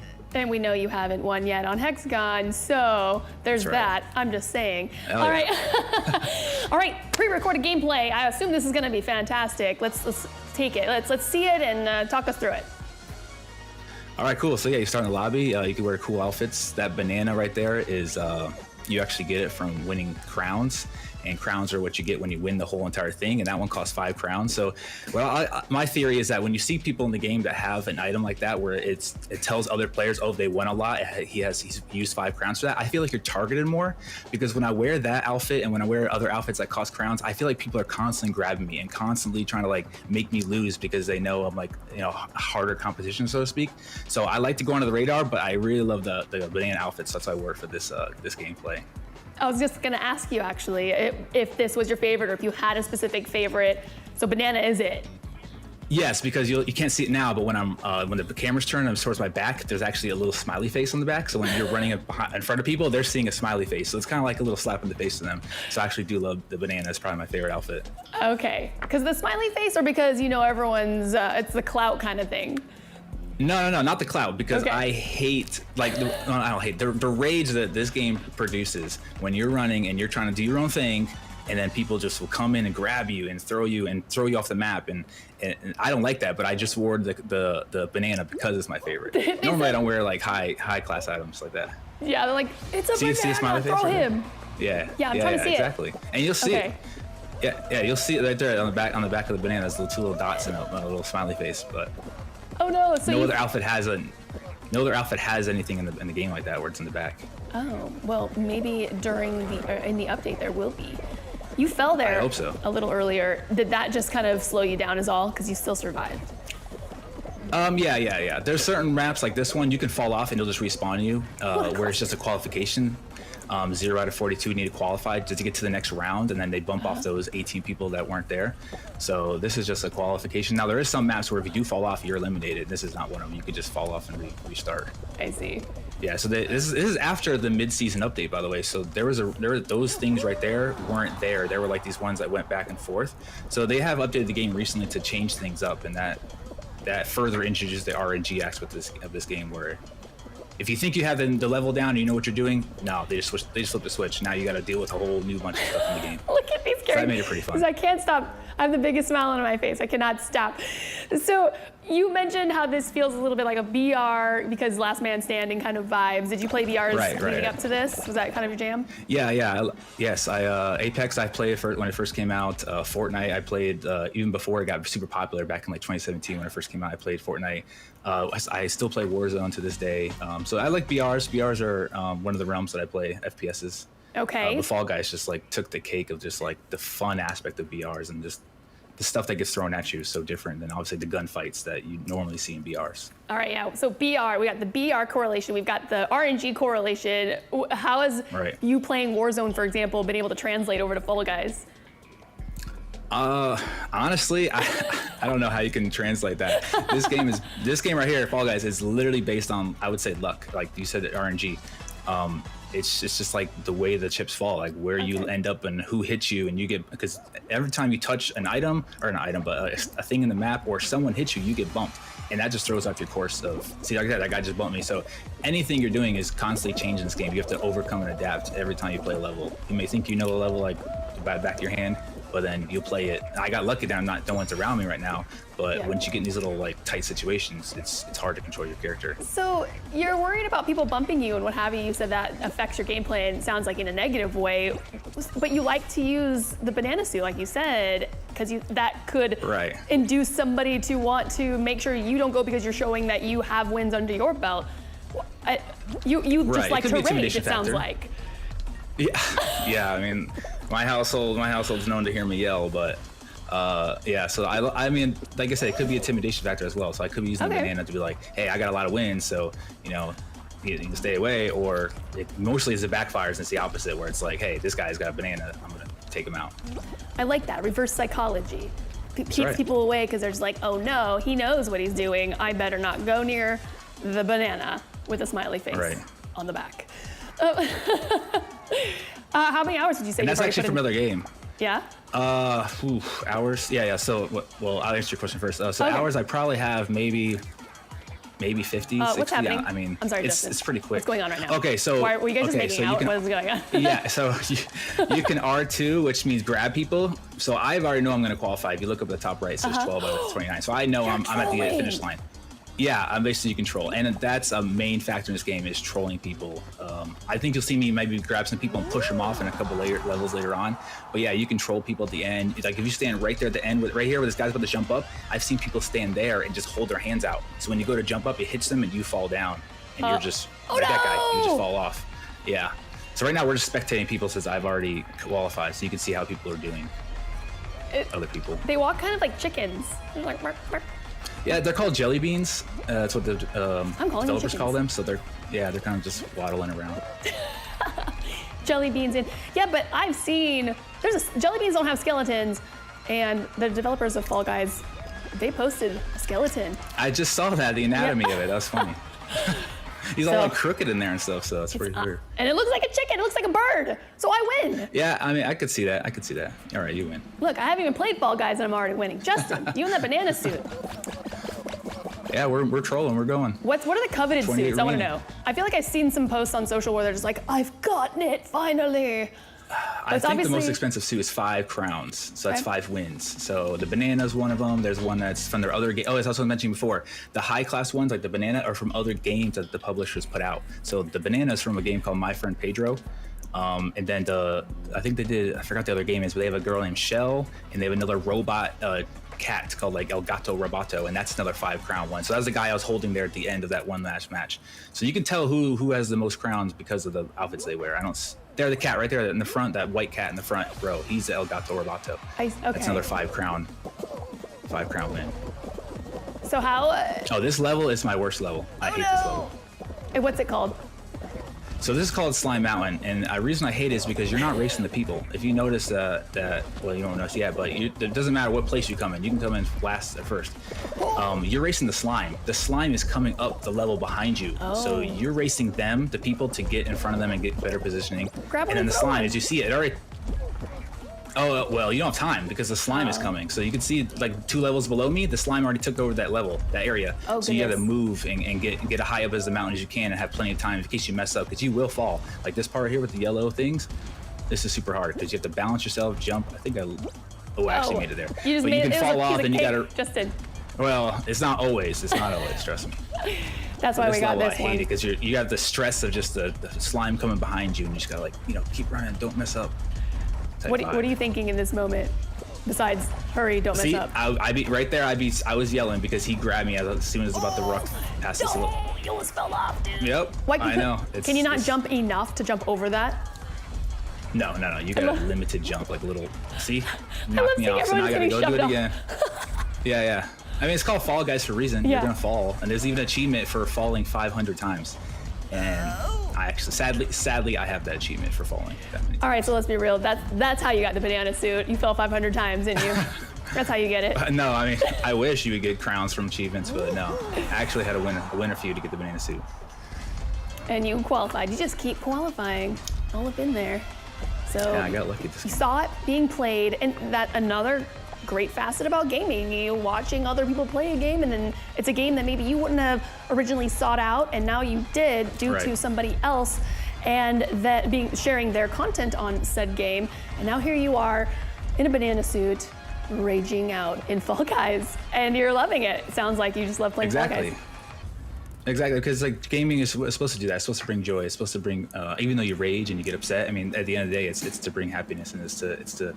I think Alyssa was mentioning before that the military is a stressful job. So to be able to go home and turn on the Xbox or the PC or the PlayStation and pop in your favorite game, that's the best feeling, you know. Especially when you can play with friends from around the world. Absolutely. Let's first talk a little bit before we get on the around the world thing. Let's talk about your job. You brought that up, and you said you wanted to also de-stress from your day of working, whatever that is. Because I say day as just a time slot for working, because it could also be night, right? Right. Well, contracting is a day job, so 8 to 5 or the normal day job. My current job, courier, the schedule is pretty flexible. It changes because you have missions, so to speak, where you have to place and deliver. Even feel like late, depends on flights and do that. So I actually have a travel Xbox that I bought myself, where I take that solely with me when I go on my missions. It's not like my nice one or my like One X or anything. It's like the travel one. So I still make sure I'm gaming. I'm keeping my mind sane when I'm on the road and staying at these hotels and stuff. So yeah, gaming is definitely a way to de-stress. And even if I can bring it on missions, I'm going to. Yes, bring it with you. But you're currently stationed stateside, but you've been stationed overseas as well. Yes, twice. I was stationed in Japan, actually, both times. So I was stationed in Kadena on my first base ever, actually. So the Air Force said, "Hey, welcome to the Air Force. You're going to Japan." I said, "Awesome." That's amazing. So I went to Japan for 3 years, and then went back to stateside. Went to Langley Air Force Base, which I know you guys are doing the command class there as well. And then I got stationed again in Japan, this time in Tokyo. And then I had to leave Tokyo early. I was doing courier duties as well over there, so we went to like crazy places. It was pretty cool all over the Asia Pacific area. And then I got stationed here in Lackland. So it's been a fun trip. I've definitely been around the world, and that's what you mentioned that earlier. The gaming thing about being able to play with your friends, no matter what time zone you're in, is amazing.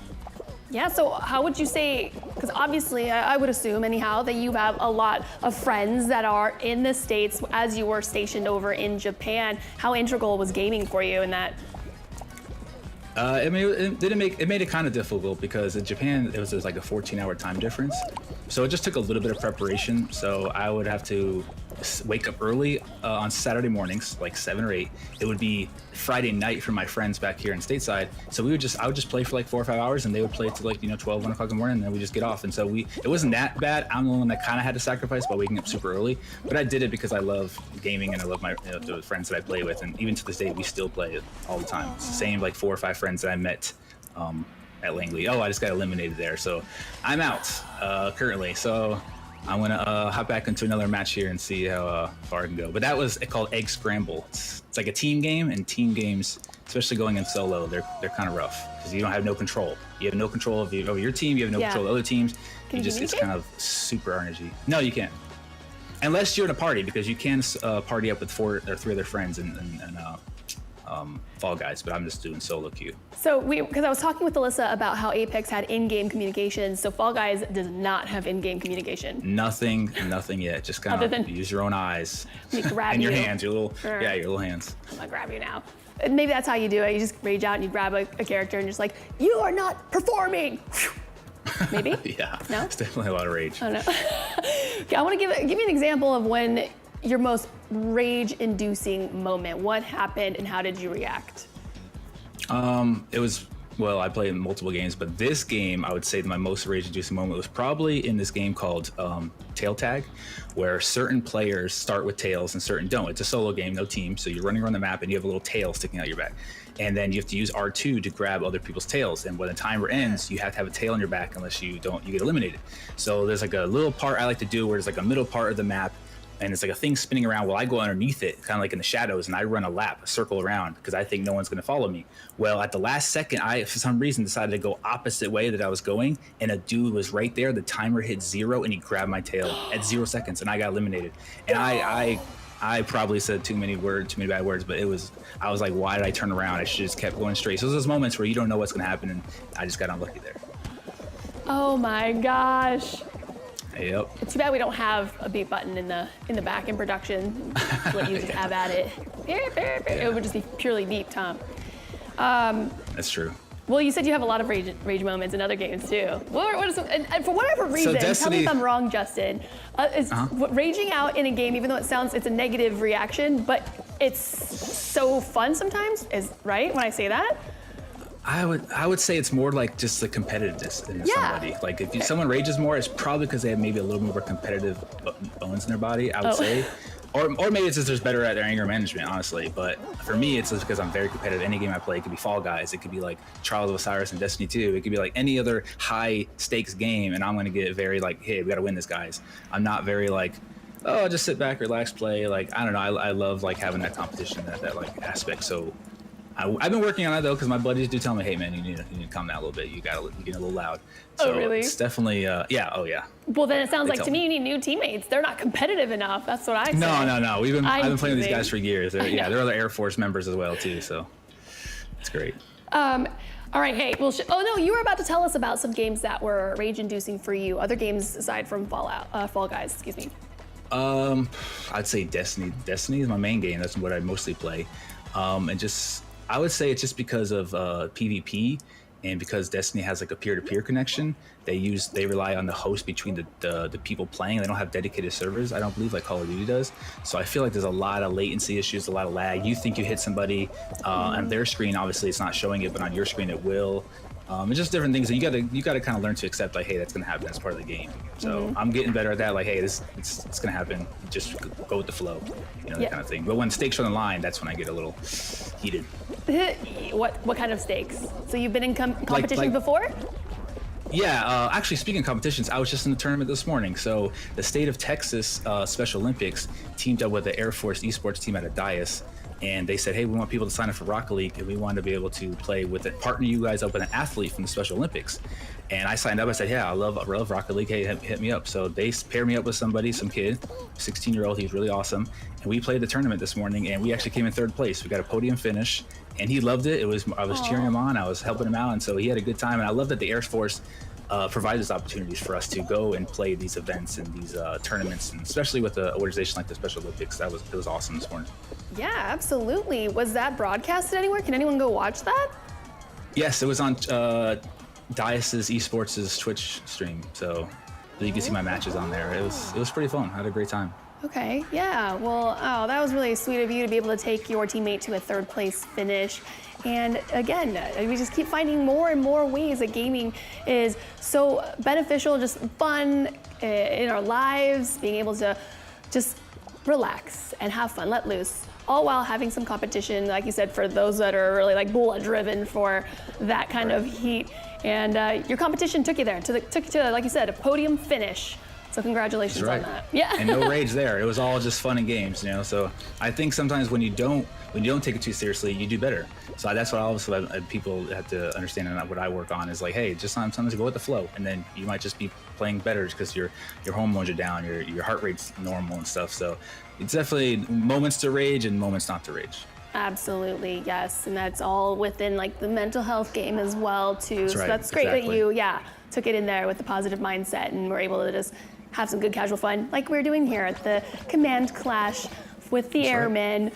We're hanging out like us, Justin, you, me. We're talking Fall Guys, game I'm really jealous about not having played yet, while you're over here grabbing things while dressed in a banana suit. Fantastic. I want to know what can I expect when I get into this game for the first time? What suit would I be wearing? What's the default suit?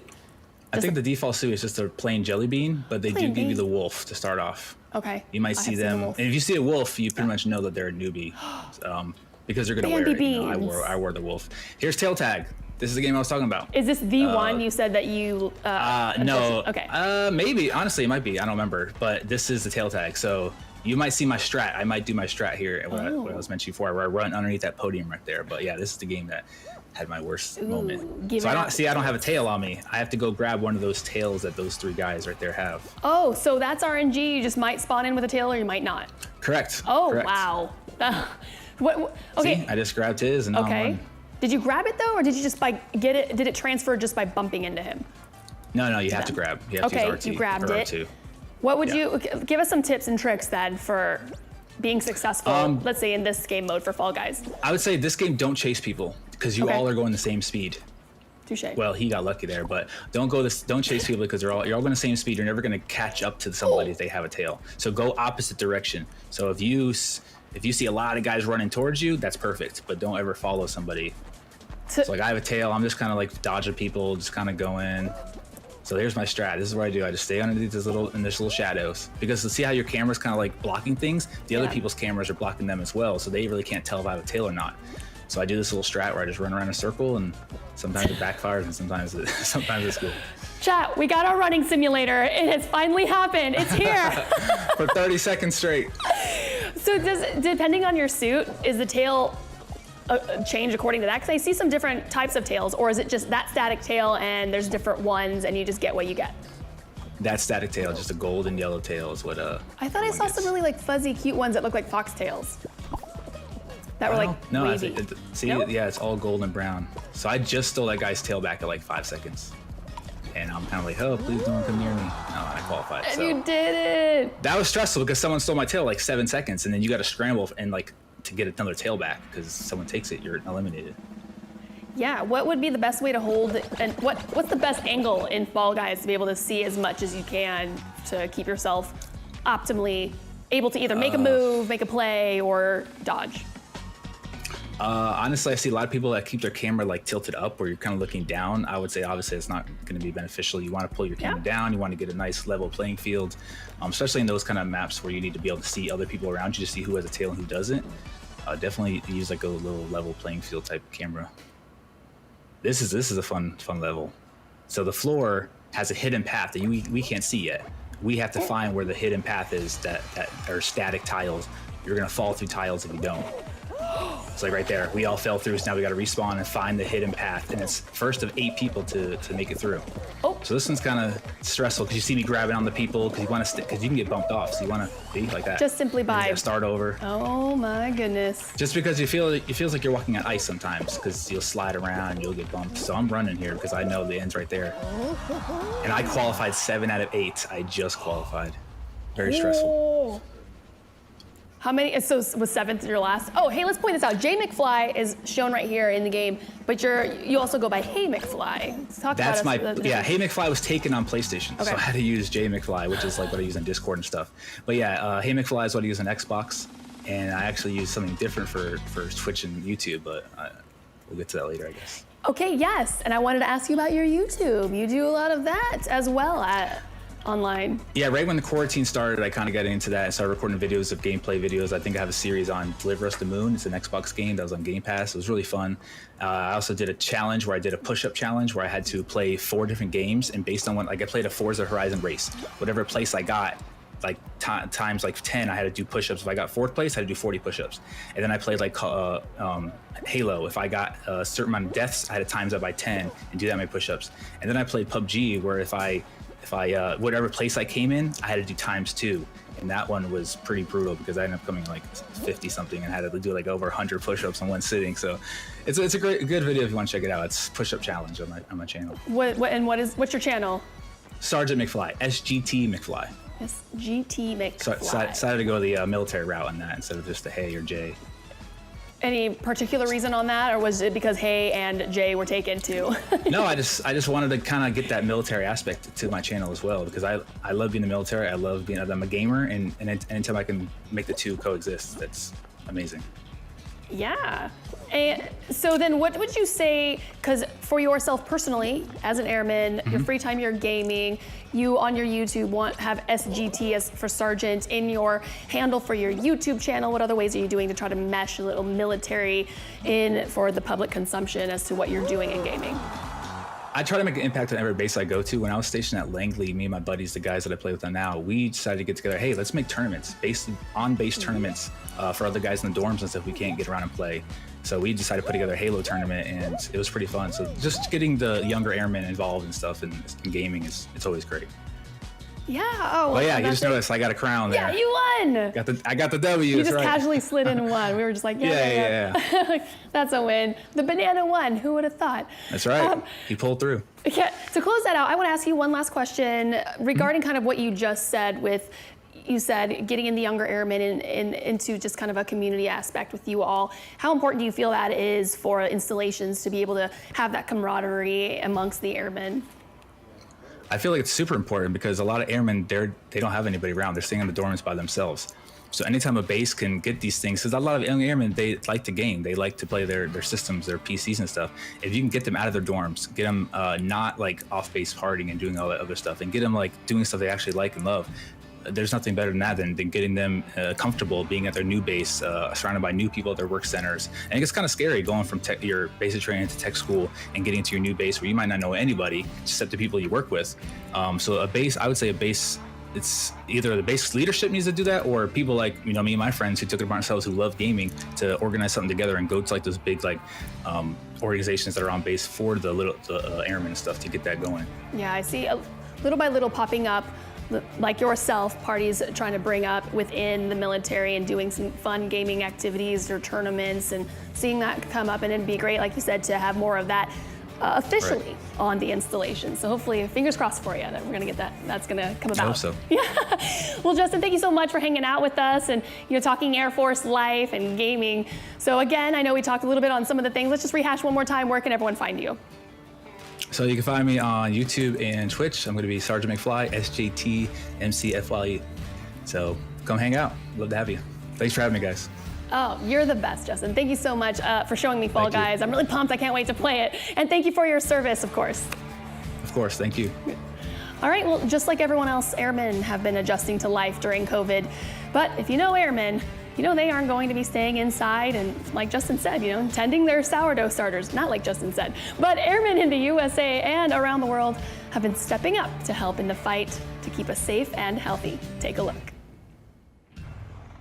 The men and women in the United States Air Force risk their lives every day to ensure our safeties and protect our freedoms.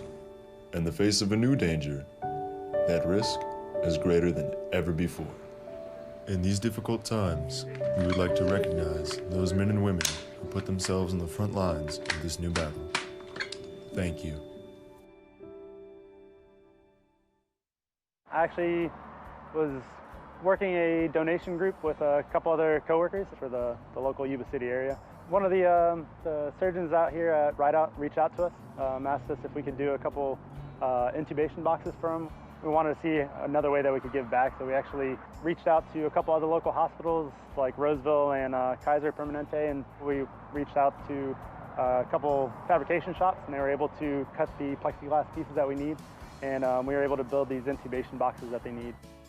So the intubation process for the hospital is when they're actually putting the tubes within to the patient so that they could breathe on a ventilator. So typically they're in very close proximity to the patients. The intubation boxes will be able to give them a protective shield barrier between them so that they can actually reach through and do what they need to while being able to see what they're doing, but also be protected.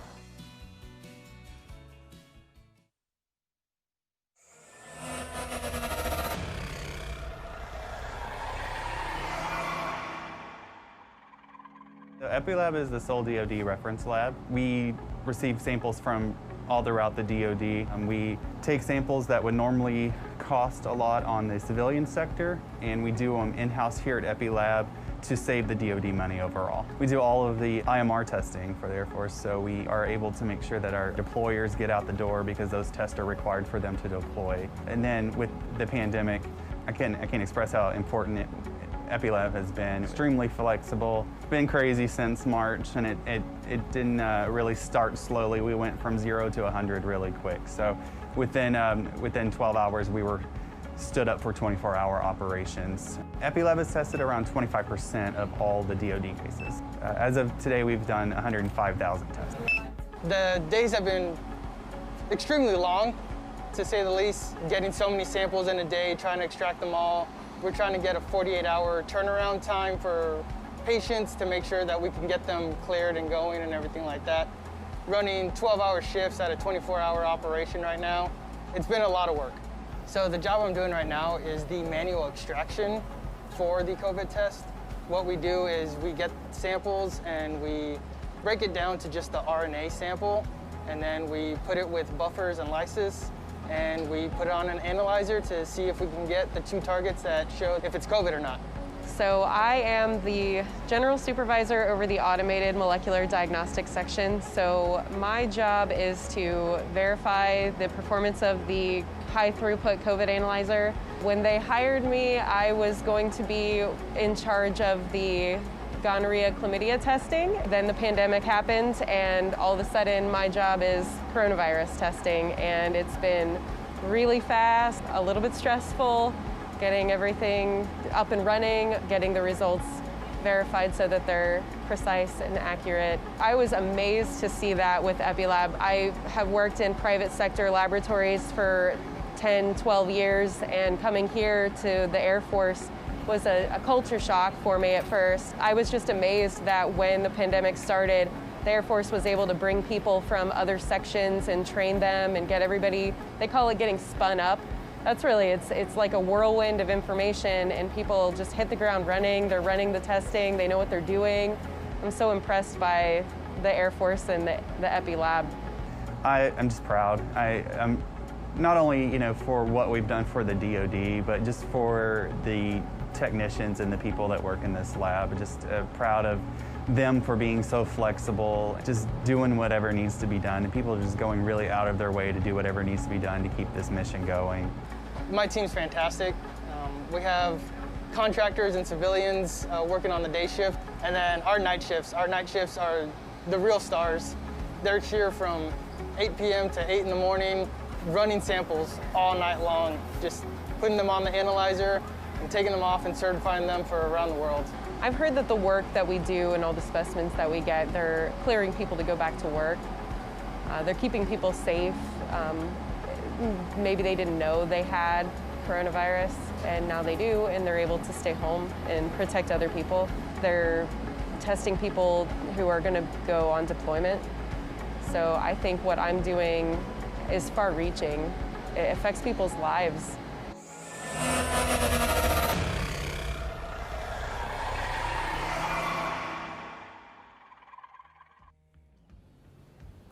The key to appreciating any sport is knowing the stakes and how to overcome the challenges.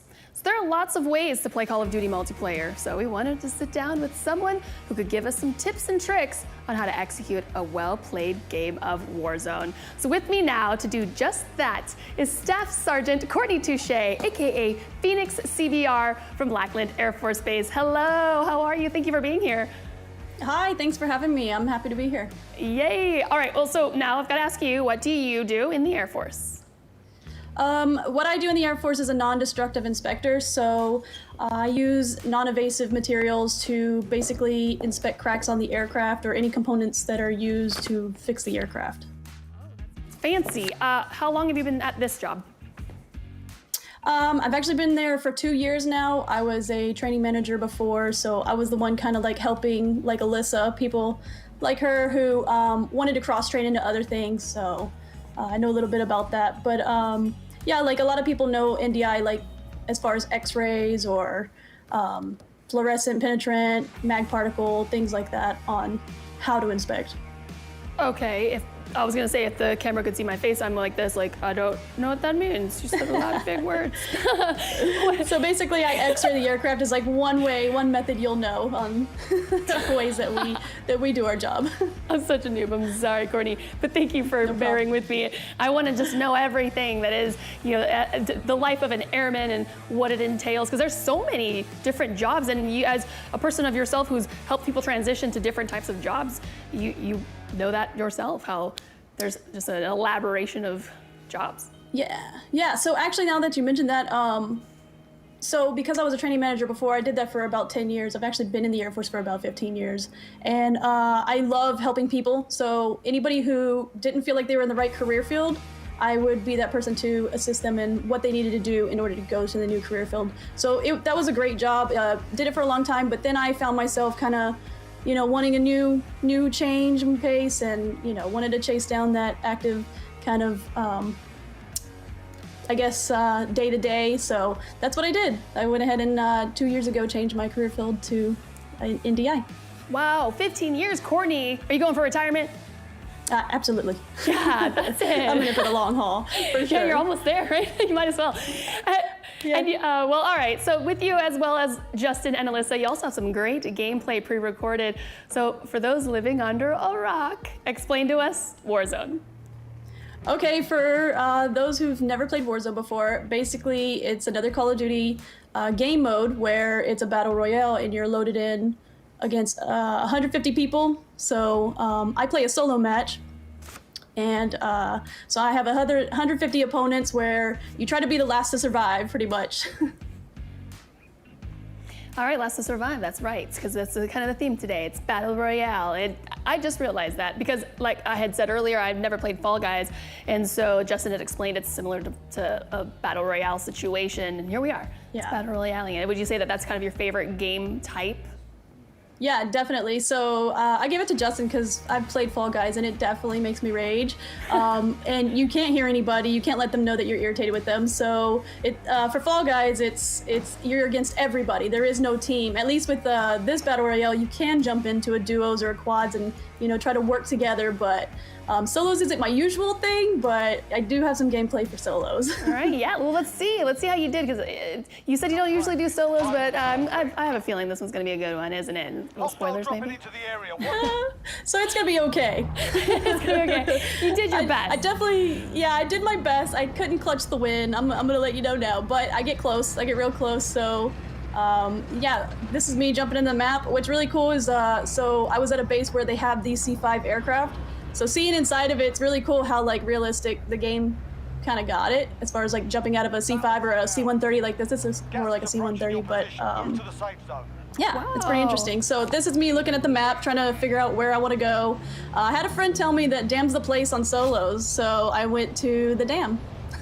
Okay, yes, we saw Hank, who was on earlier, Hank Basket. He also dropped somewhat in this area and was able to survive.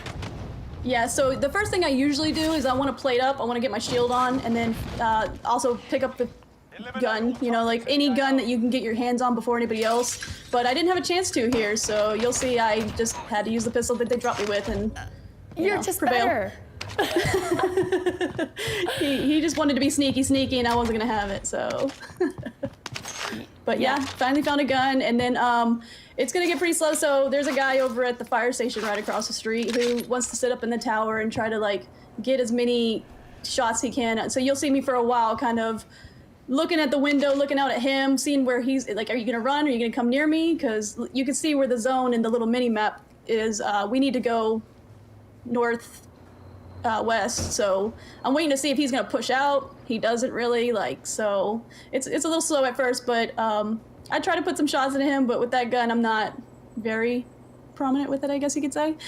And that range, maybe a little bit? Yeah, especially the range on that, so you see, yep. I'm like, oh, Still nope. in a tower, it looked like.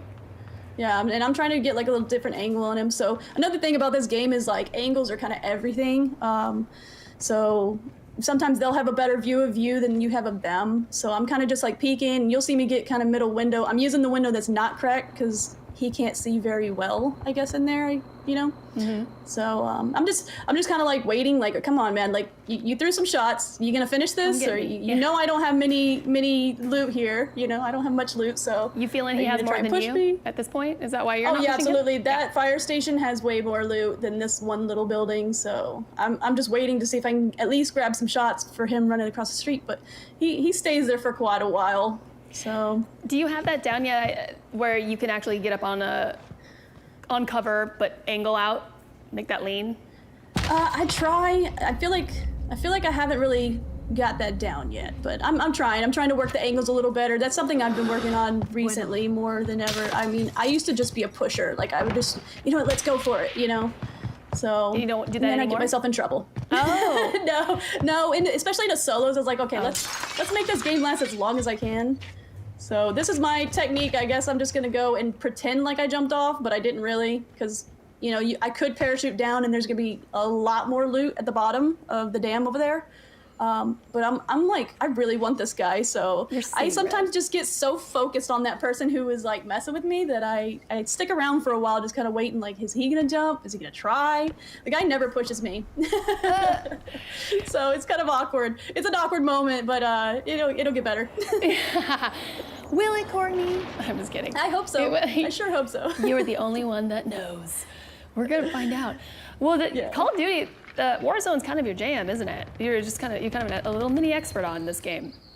I wouldn't say an expert, by far not an expert. I know quite a few players who are extremely good at this game.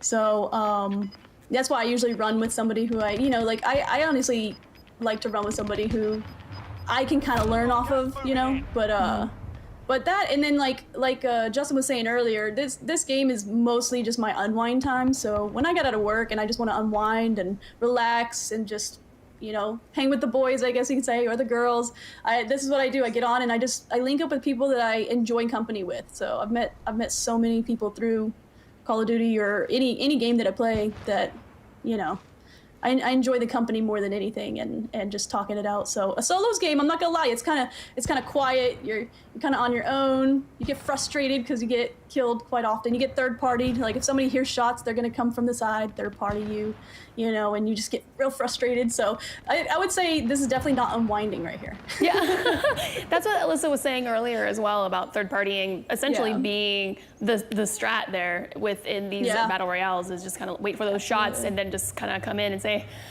somebody send an invitation, I'm here for the party, and you're dead. Absolutely. Yes. Anybody need this? But we are loving this cliff. It's a beautiful cliff. Yeah, sorry. There's lots of snow. And then we're going to test out I the finally parachute. gave in. I finally gave in. I was like, okay. I heard him, like you can kind of hear him walk down the hill. And I'm like, when are you going to jump? So I was like, you know what? This is boring. I just can't. Like, I have enough patience to wait as long as you saw. And then it's like, all right, I'm done. I'm just pushing. Like, I'm going to go ahead and do something. So, plus the gas is going to be coming in soon. So, yeah. So do you play Warzone the most, Call of Duty? I kind of go back and forth in little spurts of, there's sometimes I really want to run like cyber attack or, you know, some kind of a multiplayer method. And then there's times where I'm like super Warzone, you know, I want to jump into a Warzone and try to go for the long haul win, you know. But other than that, I'm pretty, you know, I can't think of the words, but yeah, I play a range of games, so. It's okay, words are hard. No. Words are hard. Words are hard. Yeah. Well, while we're kind of, I guess, waiting for some action to just really pop off, any initial tips and tricks that you want to provide for surviving in Warzone, aside from finding yourself a beautiful cliffside to perch up on? Yeah, so it is a very slow game. Solos is just so, like, we call it campy, where people are just sitting in corners waiting to hear footsteps. You know, they're just listening to the sound of anybody passing by. So I have to like hold myself back and not be such a runner, because like I said, you just get killed so easily. But my tips and tricks for Warzone as far as a solo player, the main thing I'm usually going for are bounties, or sometimes I'll go for recons. I know Hank earlier said that he doesn't really do recons because it kind of gives away your location. I love and they know it's just a solo person. Yeah, I love recons because I like to be ready for that. I hate fighting the gas.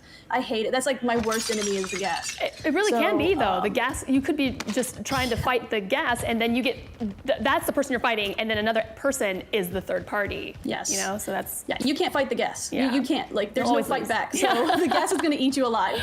But I usually go for bounties just because it gives me a person that I can search for and get some action with, and I kind of know their general area of where they're at. So that's my go-to. Loot, like I try to get as much money as I can because it seems like plates and loot kind of come limited in a solos match. So you're trying to get that $10,000 to get your actual guns from your loadout. And yeah, it took me a while to receive the cash. And then when you do go to a buy station, you know people are camping it because there's 100 people in the game. They like to camp those buy stations just to get that easy kill. So I usually just grab the loadout and run and try to find like a good location to settle in and throw the loadout, grab it real quick, and be ready. Yeah, so with the camping a spot, I was gonna say that about the recons because you said, well, it could give away your position, but that could also be the strat right there. Is you're luring people in, take a position, get some kills. Yeah, definitely. So if I'm doing a recon, it's just the thing is in Warzone, it's kind of different than multiplayer. In multiplayer, they drop you on one side of the map, and you know you're pushing forward. You know you gotta watch your right and your left. When you're in Warzone, you're basically having to watch all around you. So 360 degrees all around you, trying to listen in, trying to focus it. So when you're on a recon, I like to just like sit there and just keep circling around. So if somebody takes a shot at me, I feel the location and just kind of feel out like which way I need to aim or look and be ready for them. So that's the one thing that's kind of like, yeah, it gives away your location and you could wait for somebody to come in, but you got to be ready like this. Like as soon as I feel a shot, I just make a maneuver and try to cover myself, especially because plates were so limited. I couldn't get my hands on plates in this game. So I'm like, could I fight him? Yeah, but I'm gonna go ahead and play it safe and just take off because I have gas behind me. He's up on a high ridge, which the angle is just so much better when you're up higher than when you're lower, like in the location I'm at. So I was like, you know what? I'm gonna leave him alone. I'm just gonna keep going. Then find somebody else because, like you said, there's over 100 people there. Yes. So let's talk about this that thermal scope. I remember you mentioning you like to use that. So talk to us about your loadout. You're the one you're looking to get right now. So I know I'm gonna get a lot of hate on the thermal scope. Everybody hates the thermal scope. I love it. I don't know why. It works. I'm an MP7. Yeah, it works. I'm an MP7 AX50 runner. So I like a really fast MP7 to where aim down sight speed is just the quickest you can make it. And that MP7 just rips through people, and it has a good distance range. So that's my go-to run gun. And then the AX50 for any long distance, I love to snipe, and sometimes I get some good snipes in. And that thermal can just show a heated body. I mean, if somebody doesn't have Ghost on, like if somebody wasn't able to get their loadout, and like I said, it's limited money in this game, so if somebody doesn't have their loadout, I can see them in that thermal scope so quickly, and that's a free kill, you know? Oh no! Yeah. Oh, and he's got this guy. No. He's fun. Not like he this. flashed me, and I'm like, I'm dead. I'm dead. Okay, that guy needs to go Get to the off training me. range a little bit. Like, that was his fight to lose. Hello? I don't know what he was thinking. He like came behind that wall, and he's like, oh, I have a riot shield. I have this, and he flashed me. He missed. Like he should have flashed as soon as he saw it. He should have just started nailing shots on me, and I don't know why he hesitated, but he did, and he lost. So. Rookie moves. I think I'm thinking he probably didn't know you were there. He saw you last minute and was like, oh crap. Yeah, maybe oh no, what do I do? Yeah. Let me throw this, try to run, but then it was just like probably scrambled. I've done that so many times. I was like, oh my god! It's like my mouse is like this. Like, oh yeah, just throw it. Yeah, and then just like, oh my aim. Don't look at my aim. Sorry guys. Exactly. Oh well, you saw my aim on that flash. I'm like way up high. Like, oh, let's get it there. Well, oh man, that's the worst yeah. though. When you get flashed or stunned and your aim, you just can't move it, and you're like, oh god, this is where I die. But you won. Yeah. There it is. Well, and so I did win that fight. Yeah, that building over to my right, you saw me looking at them. That's just me like checking out real quick. Is somebody camping there? Because that's such a high camping area. The one right in front of me, and then there's kind of like an open field, and it's called Boneyard. So But I get into some action there. But yeah, it's just kind of open. I like to use the walls. I like to like kind of maneuver my way around and just utilize any kind of walls I can. I always like to have some type of cover around me. So I hate running through open fields. It's very hard. I saw Hank do it earlier, and I'm just like, ooh, you're peeking out. It takes one sniper to just down you. Yeah. So yeah. Well, Courtney, 15 years. You know, you've had to have been overseas at some point. Yes, no? No, actually, I have not. So, yeah, as a training manager, you have to have, like I was a training manager for 10 years, and you have to have your bachelor's in order to deploy. Well, it used to be like that. You had to have a bachelor's in order to deploy. So I, thank you to the Air Force, have my bachelor's now, and I went and got it. And then as soon as it was kind of like looking into deploying, that's when I went through a career field change. So I didn't get to. I was like, send me, I want to go, you know, but never got the chance. Oh, where did you want to go? This is Striker 3-1, good copy. Anywhere. Anywhere. Send me to the hottest, like crazy, where nobody wants to be. I just want to experience it. Like, yeah. I was so itching, just like send me. So I just wanted to, you know, to feel what a deployment was like. So yeah, it kind of held me back. But can you not do it now? It's okay. So because I changed my career field, yeah, we will be doing more like little deployment. We don't really deploy because we're a training mission. So, but it's hopefully in the future for me. Let's put it that way. Okay. So if you had your pick, I know you just said honestly anywhere, but if you had your pick and it was just like this dream and they said, where would you want to go, Courtney? Where's that place? Oh, Germany, for sure. I was, my father was Army, so I wanted to go see like where I was born. We moved when I was 1 year old, so if I could go to Germany and just check it out, see what it would, you know, has to offer, where I was at when I was a baby, like that would be really cool. But haven't made it there yet, not even on my own. But you were born in Germany. That's cool. Where? Yeah, it was pretty cool. So this guy made me mad. Oh yes, I kind of feel like I got gypped on that kill. Yeah, real quick. Sorry, I wasn't feel even like looking. I got kind of gypped on that kill. No, you're good. You're perfectly fine. I was so mad. So you had asked me before, do you want to go get like a revenge kill? I tried finding this guy as soon as I get out, and I could not find him. I'm really bad about location, like where I die. So even going back to where I last died is just hard to find. So, but yeah, as far as Germany, yeah, I wish I could go visit it, see what I hear is beautiful, and one day, hopefully. One day, yes. That guy was. Yeah, that guy was trying to taunt me in the chat. I don't know why, but gulag. Yeah, all they gave us was a knife in this gulag. So I'm not very good at the throwing knives. I just kind of like yeet them and see if it'll happen. Yeah, I'm like, oh man, I'm dead. I'm dead. Oh no. Oh, he threw his too. Fists. Yes! Yeah. I saw, that was some basic training plays right there. I saw it, right? Yes. You learned that in basic? Oh, that was, yeah, that was a very, those were some, well, not so much us, but yeah, that was a very lucky gulag. I feel like my punches were like more in the air than it was at him. Yeah, I was just like, I'm winning this gulag. I just want to go back. So the gas is moving in. I'm trying to find like, where did I die? I'm looking around. You'll see me kind of just like, is it there? Is it here? Don't know. And I'm trying to like, right here, I'm flying in to see if I see any movement because I don't care if I had a pistol. I was so mad I wanted to get that guy.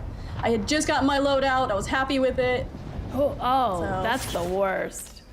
Yeah, so I'm trying to figure out where he's at. I don't see him, so I'm like, okay, well, let me try to at least find my gun. So I go to the back of the gas and I move forward because I'm, you know, just searching as fast as I can, but I end up finding it. The problem is he took off of my MP7, so I pick up this Bruin right here, and anybody knows running with a Bruin is super slow. So I'm like, this gas is gonna kill me. And you're so used to the ADS speed of the MP7, and then you're gonna try to do that and calculate it. Exactly. You're dead. Exactly, yeah. Yeah, so, but that Bruin that'll rip them apart, so I was happy to at least fall on that. Yeah, the Bruin will ruin. I just had to. The Bruin will ruin for sure. I'm getting roasted. Anyways, no, but I commend you on that strat to land by the edge of the gas because then you know no one's behind you there and you can just move forward. I assume that's exactly where your head was at, and you were able to get kind of find where some of your stuff and get a little bit more going.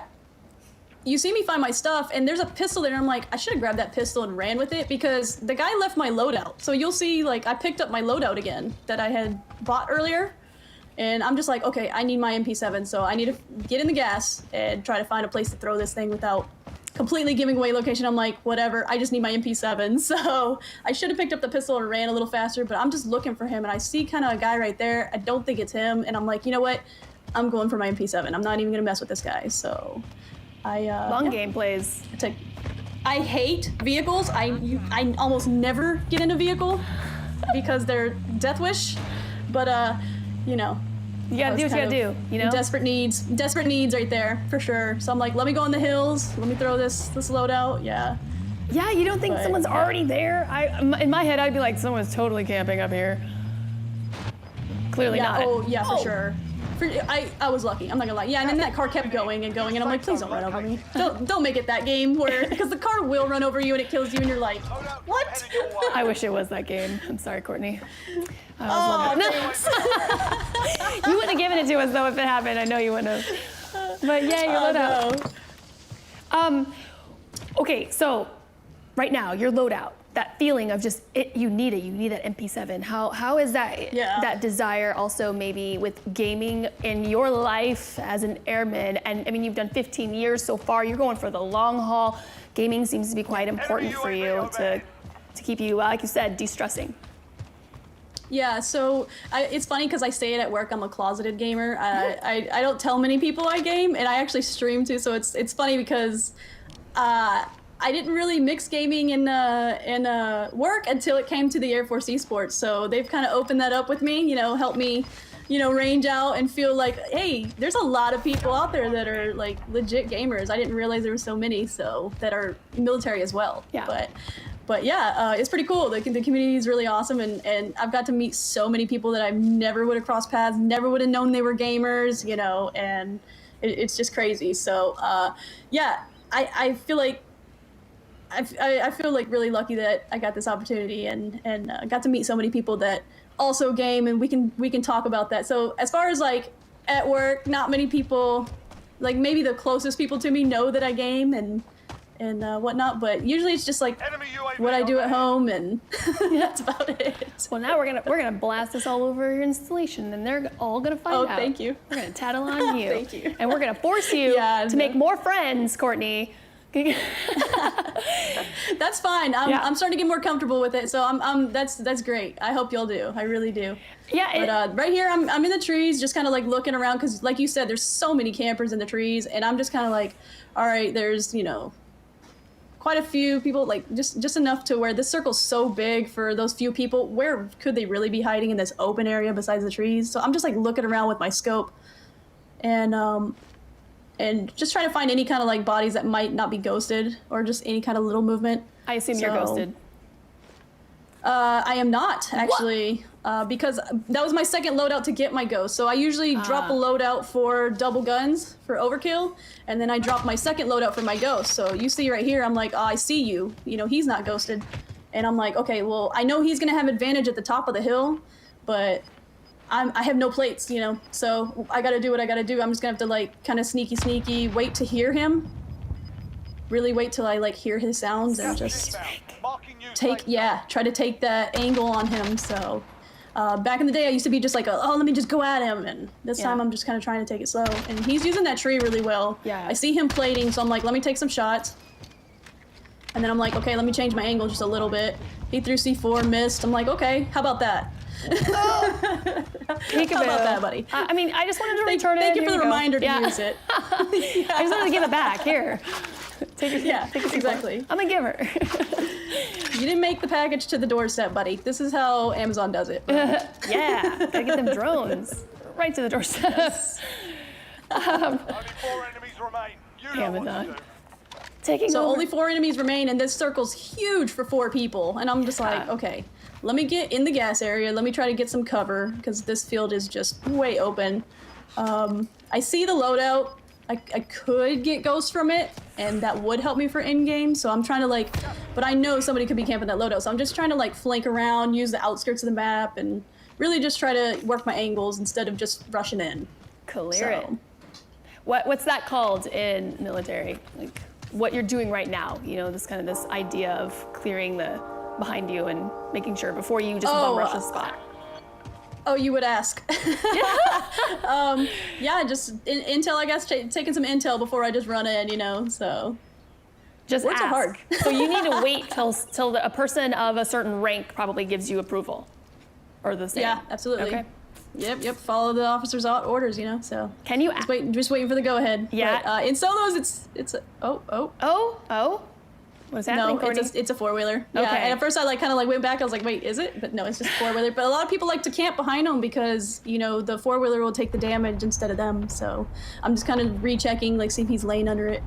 And I'm looking around just like, okay, where are these guys? This circle's huge. So oh, that's a I'm like, okay, run. let me get cover. Oh. Yeah. I'm like, let me try to get cover. All right, let's move in. So I kind of just use these huge stone walls, which I know sometimes you can shoot through them. So I'm like, man, I hope I've never used these before. I've never had a zone in here. This is a first for me. So I'm just like, okay, well, let me just kind of make some peeks. At least I have 180 degrees that I'm watching if I have a wall against me. So I'm trying to do that, see if I see anybody peek out. Ooh. And then you'll see me kind of maneuver around the wall and then try to work the other 180 degrees instead of watching like completely 360 because I'm in a little far. I'm not following the gas line. I'm in a little far, so Yeah. Looks like I mean anybody can come up behind me. Is somebody spectating you? Am I Probably. seeing that? Yeah, there was a guy in there that was pretty mad. He sent me some little messages or whatever, but that's okay. I don't care. They're hacking. I know it because everybody. I know, right? Oh yeah, with my few kills, I'm hacking. No, I've experienced the hackers before. I've seen a guy with like 58 kills as like a level 4 or something. So. Oh yeah, you're gonna be so disappointed in me right here. Courtney, thermal scope. No excuses. I know. No excuses. Oh, no, I know. not like And you know what's this, really Courtney. sad? I know. So I'm like, okay, I have no plates. I can't plate up. Oh, yeah. Oh my. What So is I he see hitting this you little with from that shack range? and I'm like, I have no idea. It felt Hit hard. hurtful. Yeah, and fast. So I found this little shack and I'm like, please be a plate. Just one plate. And voila, asking So who you shall receive. yeah, success. Yeah, so I knew where he was at, but I'm like, okay, where's the last guy at? Because there's only so many areas you could be hiding right now. And I know as soon as I fight this guy to my right, this other one's gonna pop out. So I'm like, oh no! Courtney, yep.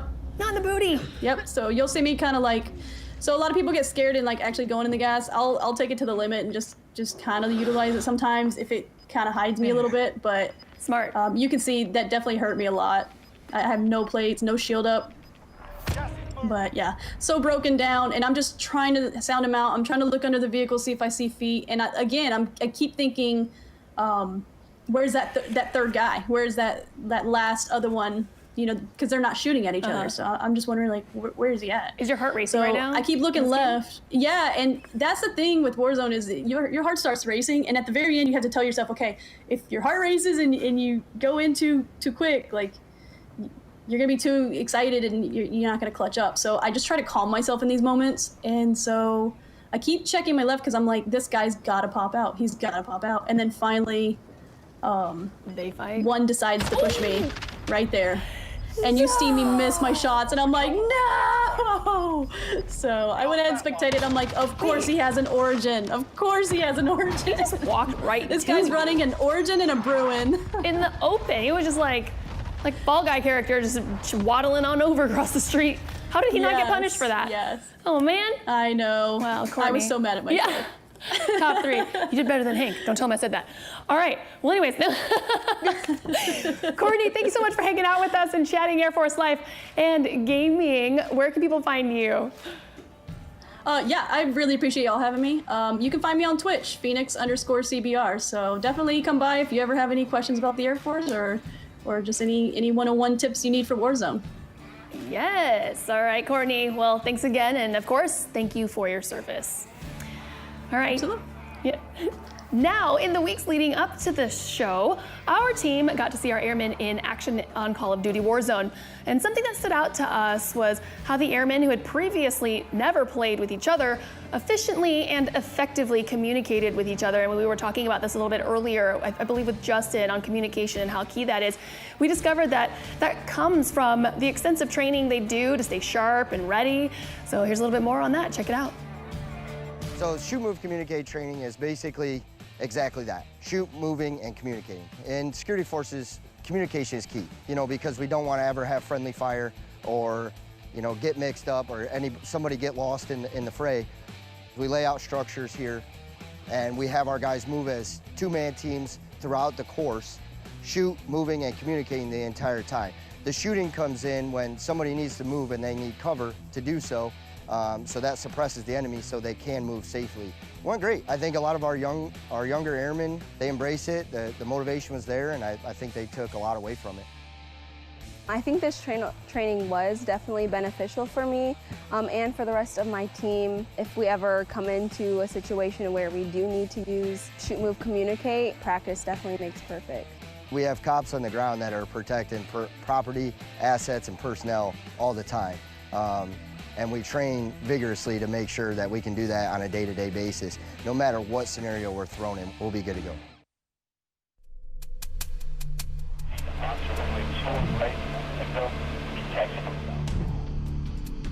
Jet 4, no ground, runway 3, taxi, Foxtrot. Nose ground, 01 taxi for the world famous source 2928 with agency clearance.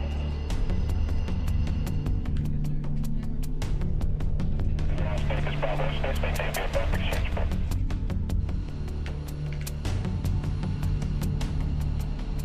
Storm notes, describe, verify, call sign, Charlie 61. I'm full taxi to the Armageddon. Metro 43, clear takeoff, 3 left, switching. And that's our first episode of US Command Clash. You guys, thank you for watching, all of you. Thank you also to the legendary Hank Baskett for having been here a little bit earlier with us, and to all of our airmen who were able to join us today. We loved having them on board, and we're excited to be able to show you guys what we've got in store for you every week here on Command Clash as we visit all of these amazing installations up ahead. And you guys can catch each episode streaming on YouTube, Twitch, or Facebook. You can also follow us on Twitter at AFSVC_esports. And after each show, you can catch our VODs on YouTube. But don't forget, wait for this one here, it's a long list, so gear up. Okay, you can also watch our event on our partner channel, ESTV. It's available on Roku, Sling, Dish, Fire TV, Vizio, and Samsung TV Plus. I didn't have enough fingers, so I had to just redo them. But that's it for us. You guys are fabulous. As I said, thank you so much for watching. We're excited to see you next week and to show you what we've got. So, special thanks again to all of you, our airmen. They are fantastic. And before we go, take a look at this. Welcome to US Air Force Command Clash, bringing active duty airmen and special guests to battle it out on the virtual grounds of Call of Duty Modern Warfare. We'll be taking you to 4 different air bases, but only one will be victorious. Jeff Leach, everyone. This is your commanding officer, Ghost, ready to drop hot in the air and clap some of those noobs' cheeks. It's a bit of a cat and mouse chase right now, and it's a nice down there from Alex Navan. Wow, another down there as well. What a throw! Absolute beast move there. Welcome to the war zone. Oh!